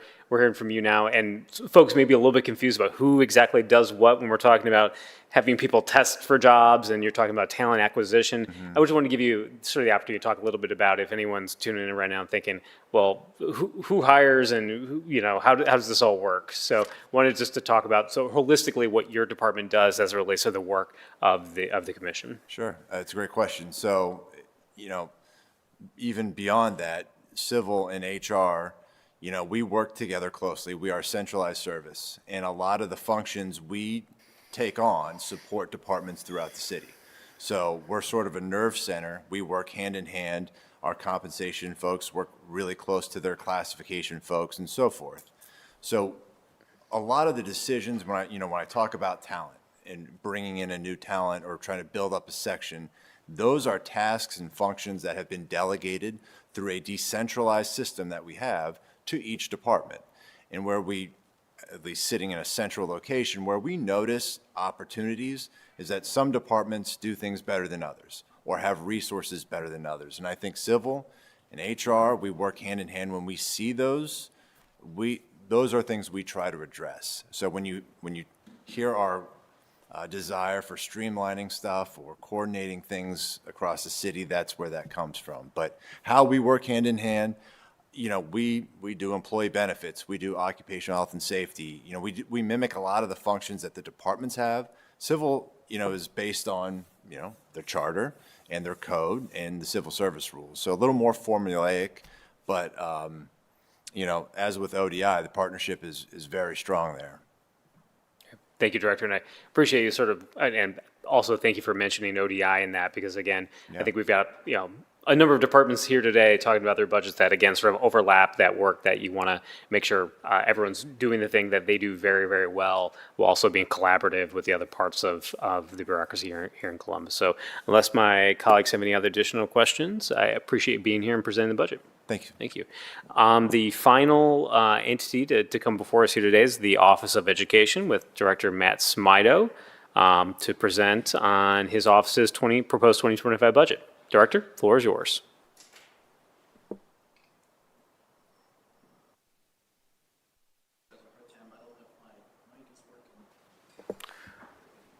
Let's.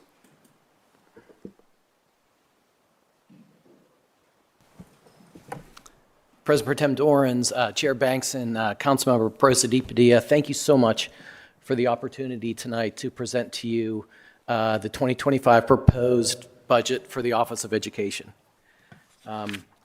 as well as to share some of our successes with you. I do want to make one clarifying point when I start talking about our funding.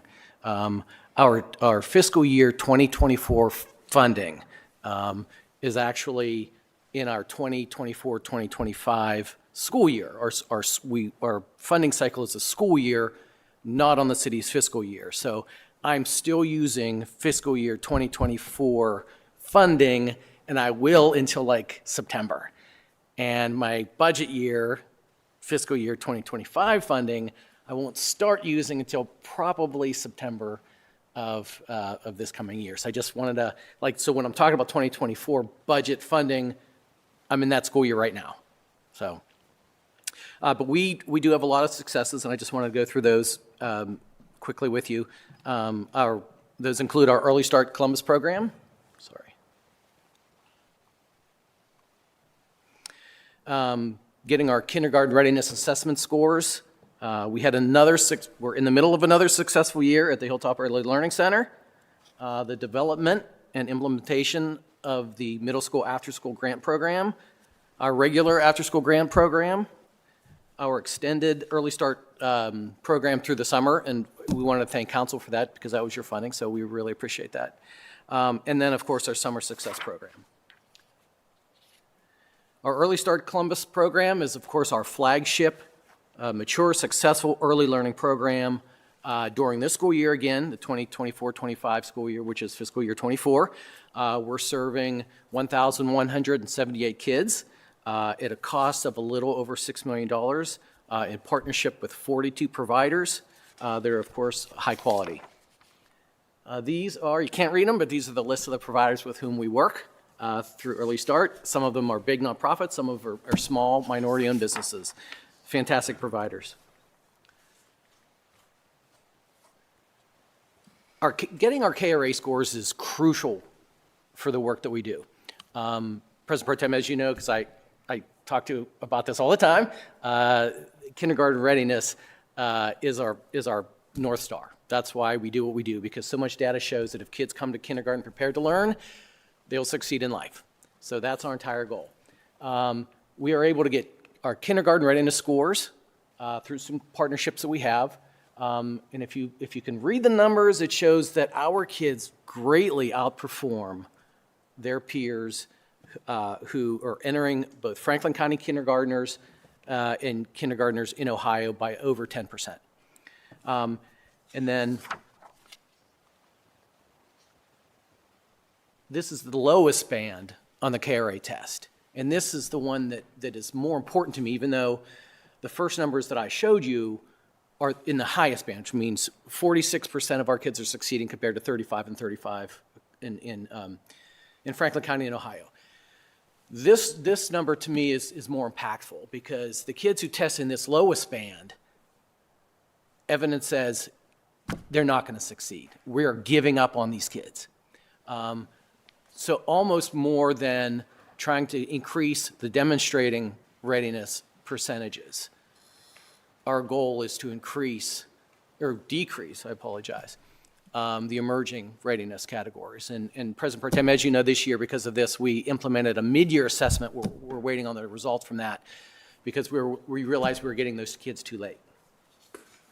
And one more thing that adds to these numbers, I think, is that all of our kids, 100% of the kids in Early Start are low income, whereas the percentages in both Franklin County and in Ohio are mixed income. We know a lot of those kids are low income, but a lot of them are middle income and high income as well. Another success is our Hilltop Early Learning Center this year. Again, this is our second year of the Hilltop Early Learning Center. This year we have 11 classrooms operating, 180 kids. We're opening 2 infant toddler classrooms with 3 providers. And importantly, we know that Nationwide Children's Hospital operates a full-service medical suite right in our facility. This is crucial to the success of our children. We know that between when a child is screened for some type of a delay, mental, physical, developmental delay to when they actually receive their referral, their intervention, their treatment is 18 months. We can do it on-site at that very moment. So I got some information, some data that shows that in the last year that we were open, we had Nationwide Children's Hospital provided 451 primary care appointments, and just like in 2 months over the summer, they completed 259 dental treatments, which is really crucial for kids, their success, their learning. We just celebrated our first birthday there a couple months ago. The mayor is there reading to the kids. So we are, as I mentioned before, in our second year. Something that's relatively new is our middle school after-school program. Now, this program is we're not just providing slots and we're not just providing money to providers. Our goal is to create a collaborative of all middle school providers within Franklin County. So they work together, they share data, they work as a system to find money. The goal is that the collaborative itself can be sustainable. Once they all work together, we knock down silos, we eliminate gaps, we eliminate redundancies. We can raise them, we can go to foundations and say, look what we've done. Please give us money. Because we're sharing data, we're using data to make informed decisions. We have an advisory committee that advises on the work. We have a learning collaborative of about 40 members. We get together, we do professional development on certain things monthly. As I mentioned, we share data and reporting. We provided all subscriptions of all the members to Sure Impact, which is our data platform. Right now, we have, as far as slots, we have 14 providers, a little over 18,000 hours of programming. We have 867 students being served. We're working in 9 Columbus City Schools middle schools and 11 community sites. We also have our after-school grant program, which we've been running this for the last 10 years. We serve 2,200 students through this program, 16 providers. In our Summer Early Start Columbus program, which again, thank you very much. We wouldn't have been able to do this without council's funding. We served 562 children last summer, this previous summer, with 34 providers. Some other partners we have, some funding that we have done. We provided funding to the Family Adolescent Child Community Engagement Service, FACES, to help prepare children through kindergarten through the K-Ready Ohio program. We also provided funding to FACES for their summer youth program.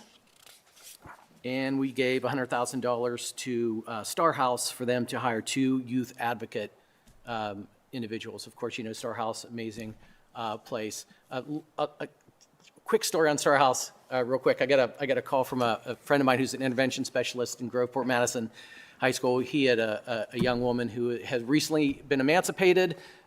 She was homeless. He called, said, "Hey, can you help me find some help for this young woman?" Called a bunch of different places, some shelters, some advocates. It was a Friday. They said, "We can't do anything till Monday." I called Ann Bischoff at Star House. She said, "No problem." She went down there, picked this young lady up, took her to Star House, and was able to serve her immediately. So it's really an amazing place. So our 2025 budget.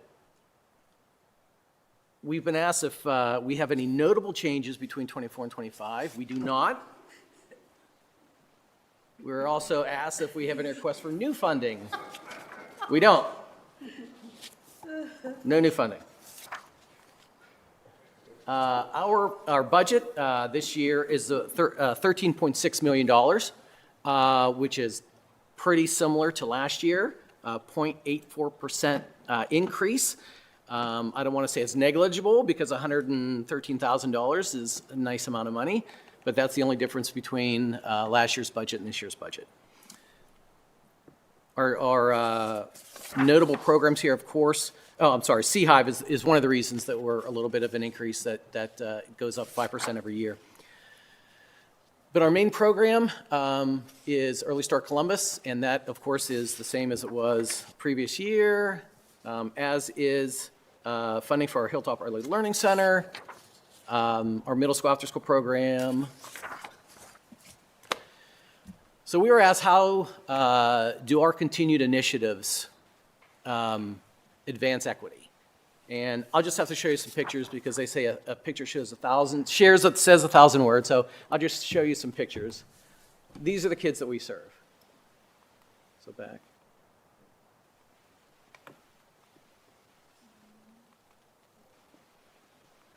So that's how we increase equity. We were also asked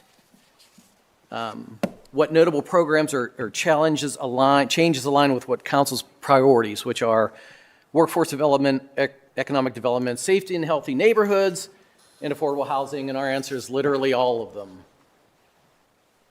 Sorry, I jumped the slide.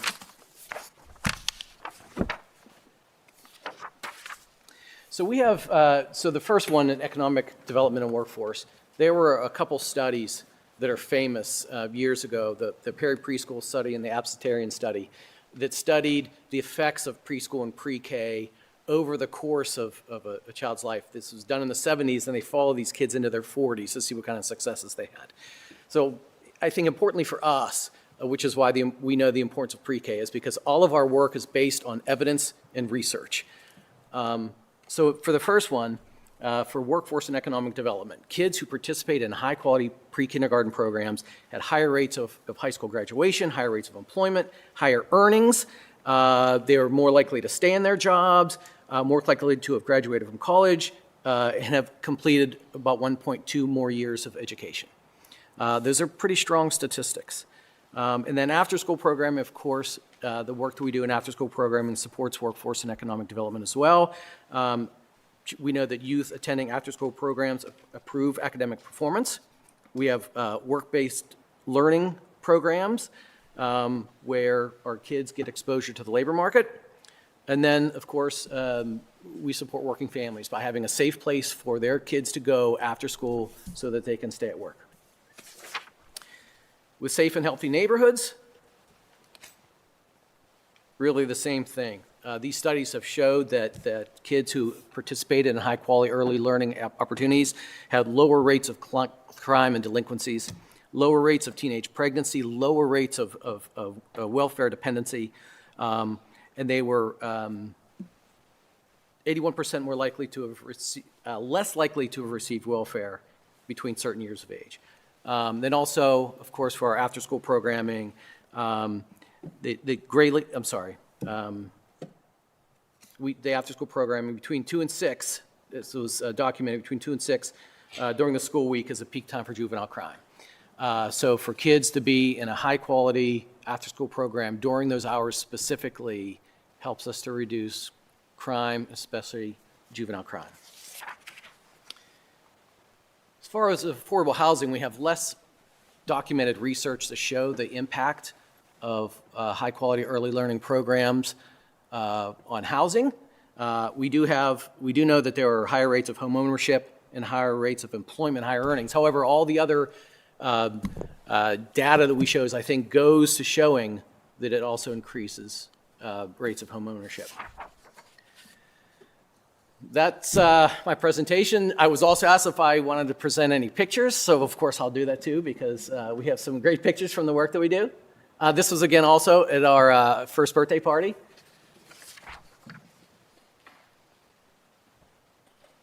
First birthday party, and then we asked some of our programs to send us some pictures too so we could provide those to you as well. Mayor first birthday party. These are our kids. These are the kids we serve. And we don't serve these kids, but I just love this picture. I mean, how could you not? I always use this picture. Thank you. Thank you, Director. I think I speak for everyone. That was the cutest presentation we've had today. No offense to HR or civil service or anything, but I think you won it there, and also strong use of the meme there. So we've had some good ones today.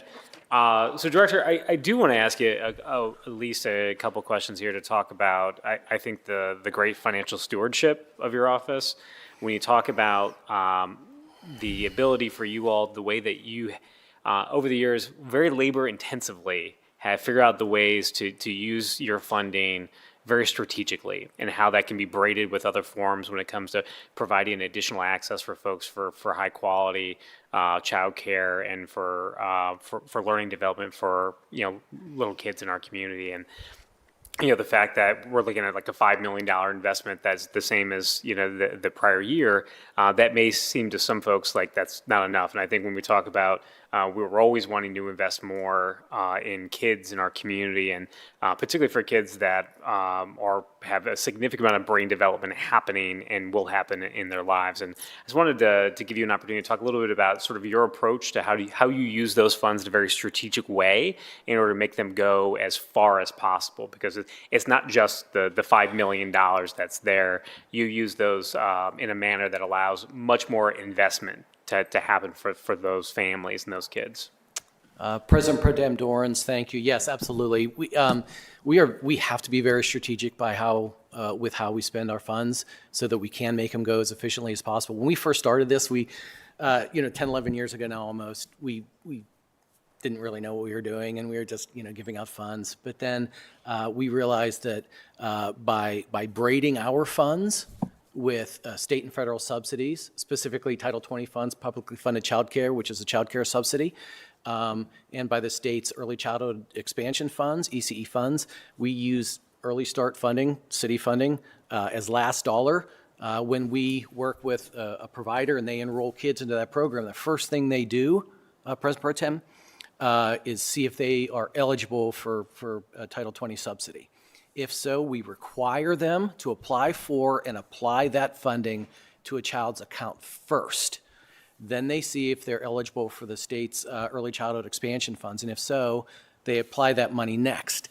And then we apply amount on top of that to get those providers to a certain number, to get those kids to a certain number. Because we do think that no one else puts enough money into the system which would pay for what we would consider a quality program. So we have a number that we have to get to. So we have a matrix of funding based on the types of subsidy kids come in with and how much city money that we use to apply to that. Can be very complex at times, and someone smarter than me helps me figure it out, how we apply those funds. And then we also have some providers like Columbus City Schools. Because of the economies of scale, they can serve our kids cheaper than a small provider can as well. So we give a certain amount of slots to Columbus City Schools as well, because again, they can serve those kids more efficiently.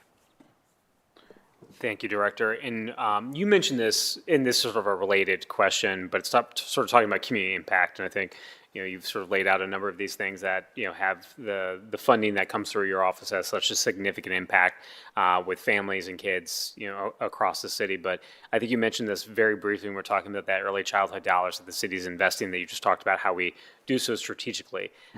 Many of those providers are small businesses. Many of those providers are minority, women-owned businesses.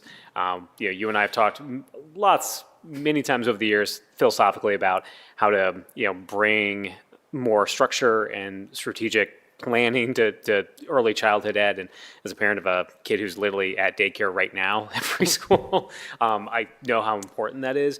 But when we talk about that kind of sustained investment towards oftentimes these small female-owned businesses, what that means to them to make sure that there is a funding source that's like the city that's coming in, that impacts more than, we talk about the ripple effects of the dollars that you're investing, not just in these kids, but across the community. Just if you could talk about the types of providers that you all work with that are receiving these funds. Thank you, President Pro Tem Dorans. Man, we work with some great providers.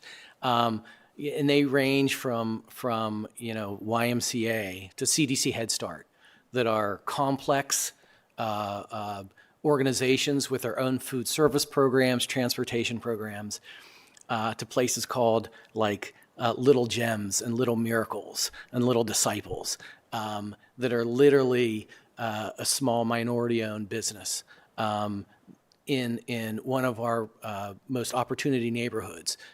Because an individual who maybe was undereducated saw a need in that community and said, I'm going to do something here to not only help myself, but help the people in this community, and started, a child care center, an early learning center, with just a couple kids. Maybe they started out, in their own home and expanded to a center.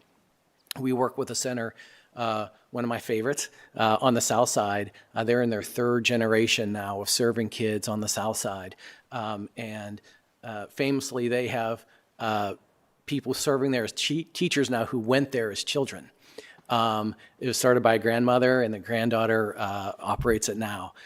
So there's a vast differences between the places with whom we work. And some of them are very unsophisticated. I mentioned a place like CDC Head Start, who has their own food service, has their own transportation, has their own curriculum department. We have places that the center director operates as the teacher. They operate as the bus driver. They cook the food during the day. And then in the evening, they go back and they do the paperwork and they submit their invoices and things like that. And they are so grateful. We have so many stories and so many emails and so many phone calls and voicemails from providers who have said, without you, without the city, we wouldn't be here. We wouldn't, not only would we not be open, we wouldn't be able to serve these children. So the funding that you provide, the city provides, is crucial. And a lot of these providers, we provided funding during the pandemic as well. If we provided almost $9 million in stability grants and CARES funds, if we didn't provide that funding during the pandemic too, a lot of these places would be closed. Thank you, Director. I appreciate Thank that. you. I apologize. I meant to pause earlier to ask for questions from my colleagues, and I didn't do that. Councilmember Rosa de Padilla.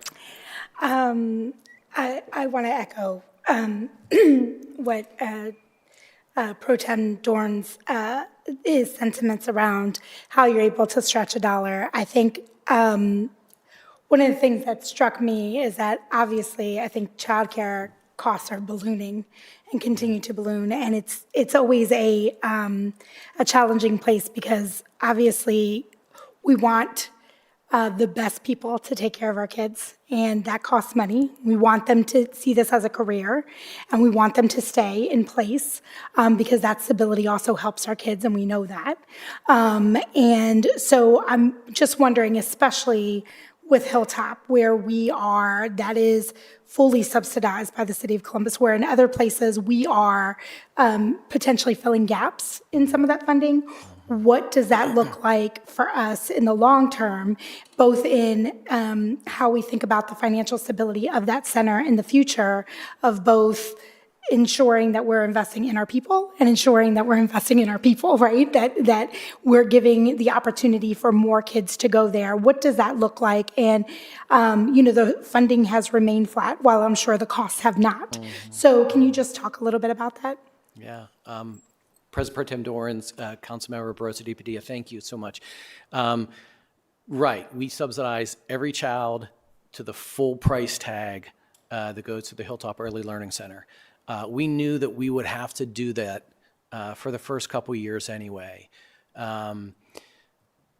because we needed this place to succeed, and we had so many programs in there, like you mentioned, that are very costly. We at some point, I assume within the next year or two, will start to look at braiding those funds, the kids that attend that center, with the city's funds as well. So hopefully we'll see that overall price tag go down.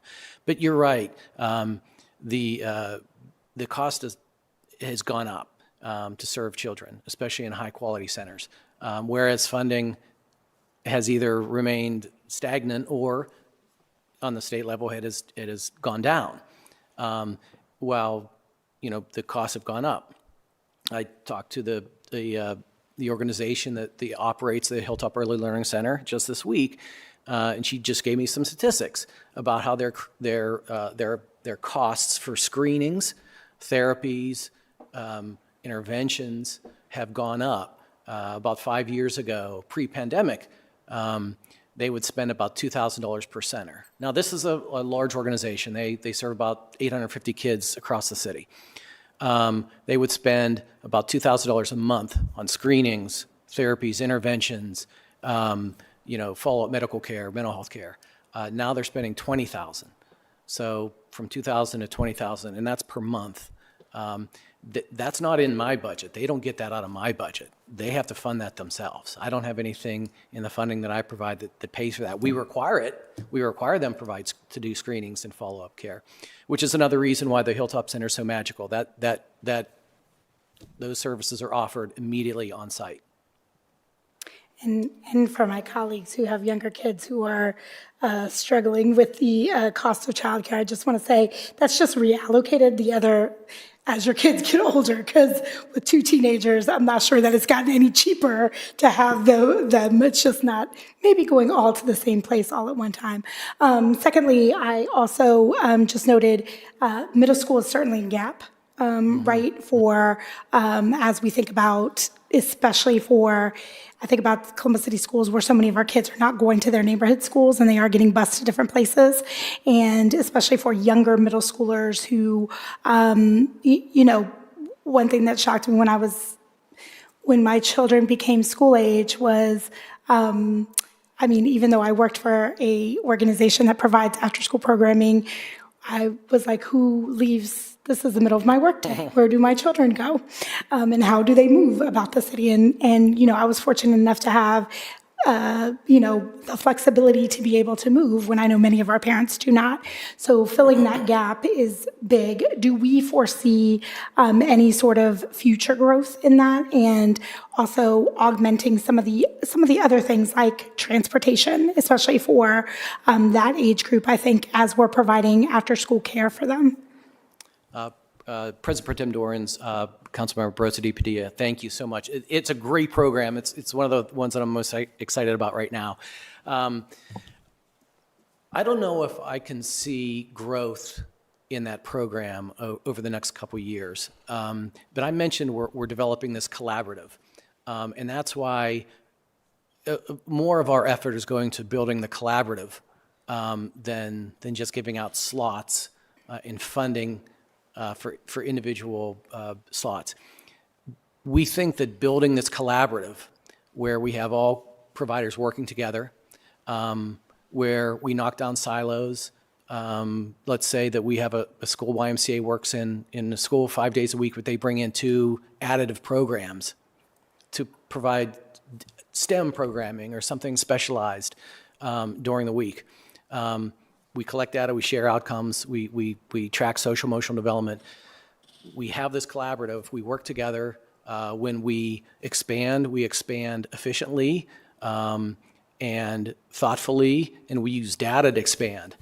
Where do we need to expand? Where are we seeing spikes in youth violence? Where are we seeing needs? Where are we seeing absenteeism in schools? Those are the areas that we need to expand into to try to reduce those things.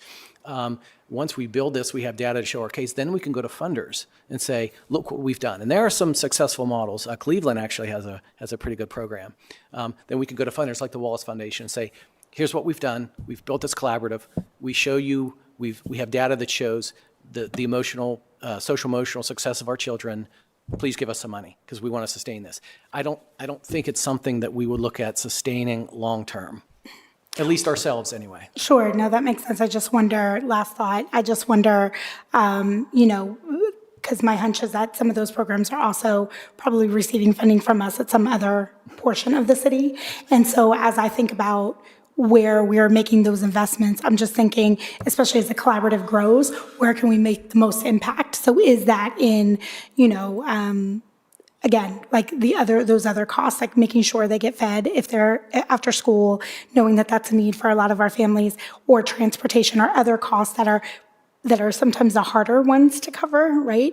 Why we're doing that other work with these surrounding organizations. So thank you for that very thorough and engaging presentation.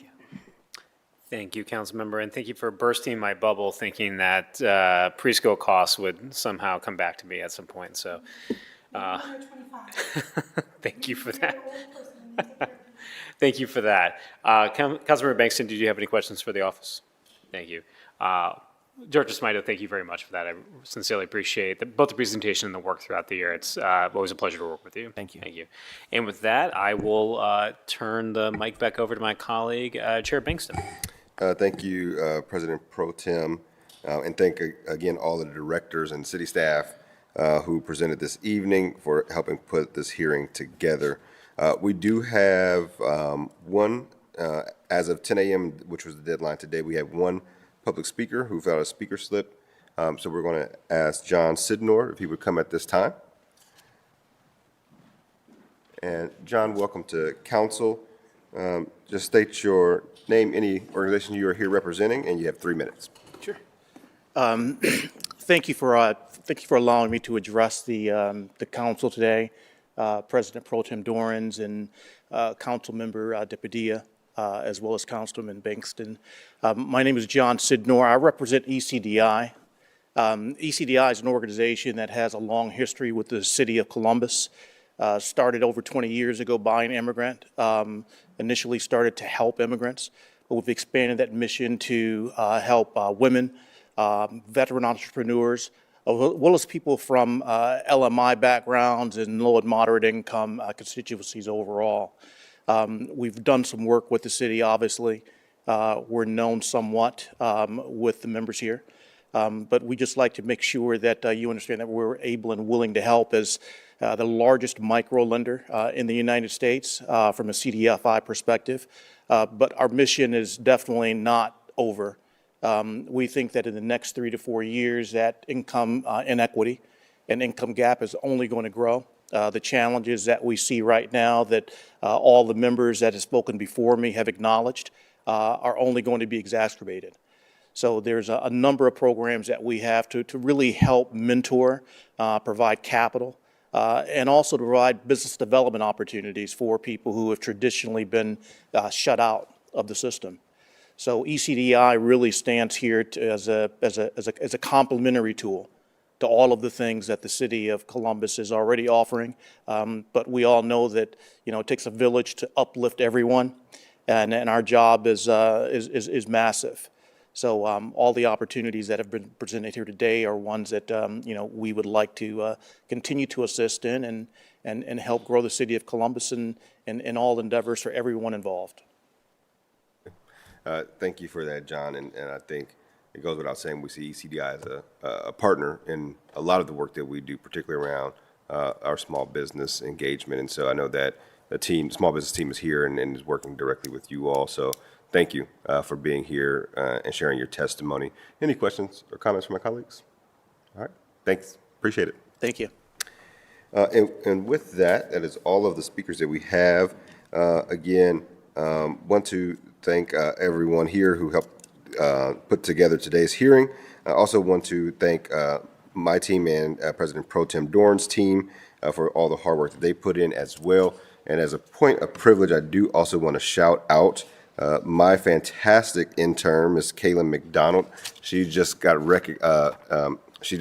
information that she got accepted into Moritz College of Law. So really excited for her. And congratulations. And now I have a somewhat lawyer in my office, so I don't have to always be able to retire on the city attorney. So there you go. Any closing remarks from any of my colleagues, President Pro Tem Dorans, Councilmember Barista Padilla? No, All just right. thank you. And with that, looking ahead, we do have 4 remaining hearings on the 2025 proposed operating budget. Coming up next week, we have the Health and Human Service and Equity Committee hearing, which will be on Thursday, January 16th at 5 p.m., chaired by Councilmember Green here in Council Chambers, as well as the Housing, Homelessness, and Building Committee, which will be on Tuesday, January 21st, here in Council Chambers at 5 p.m., chaired by Council President Hardin.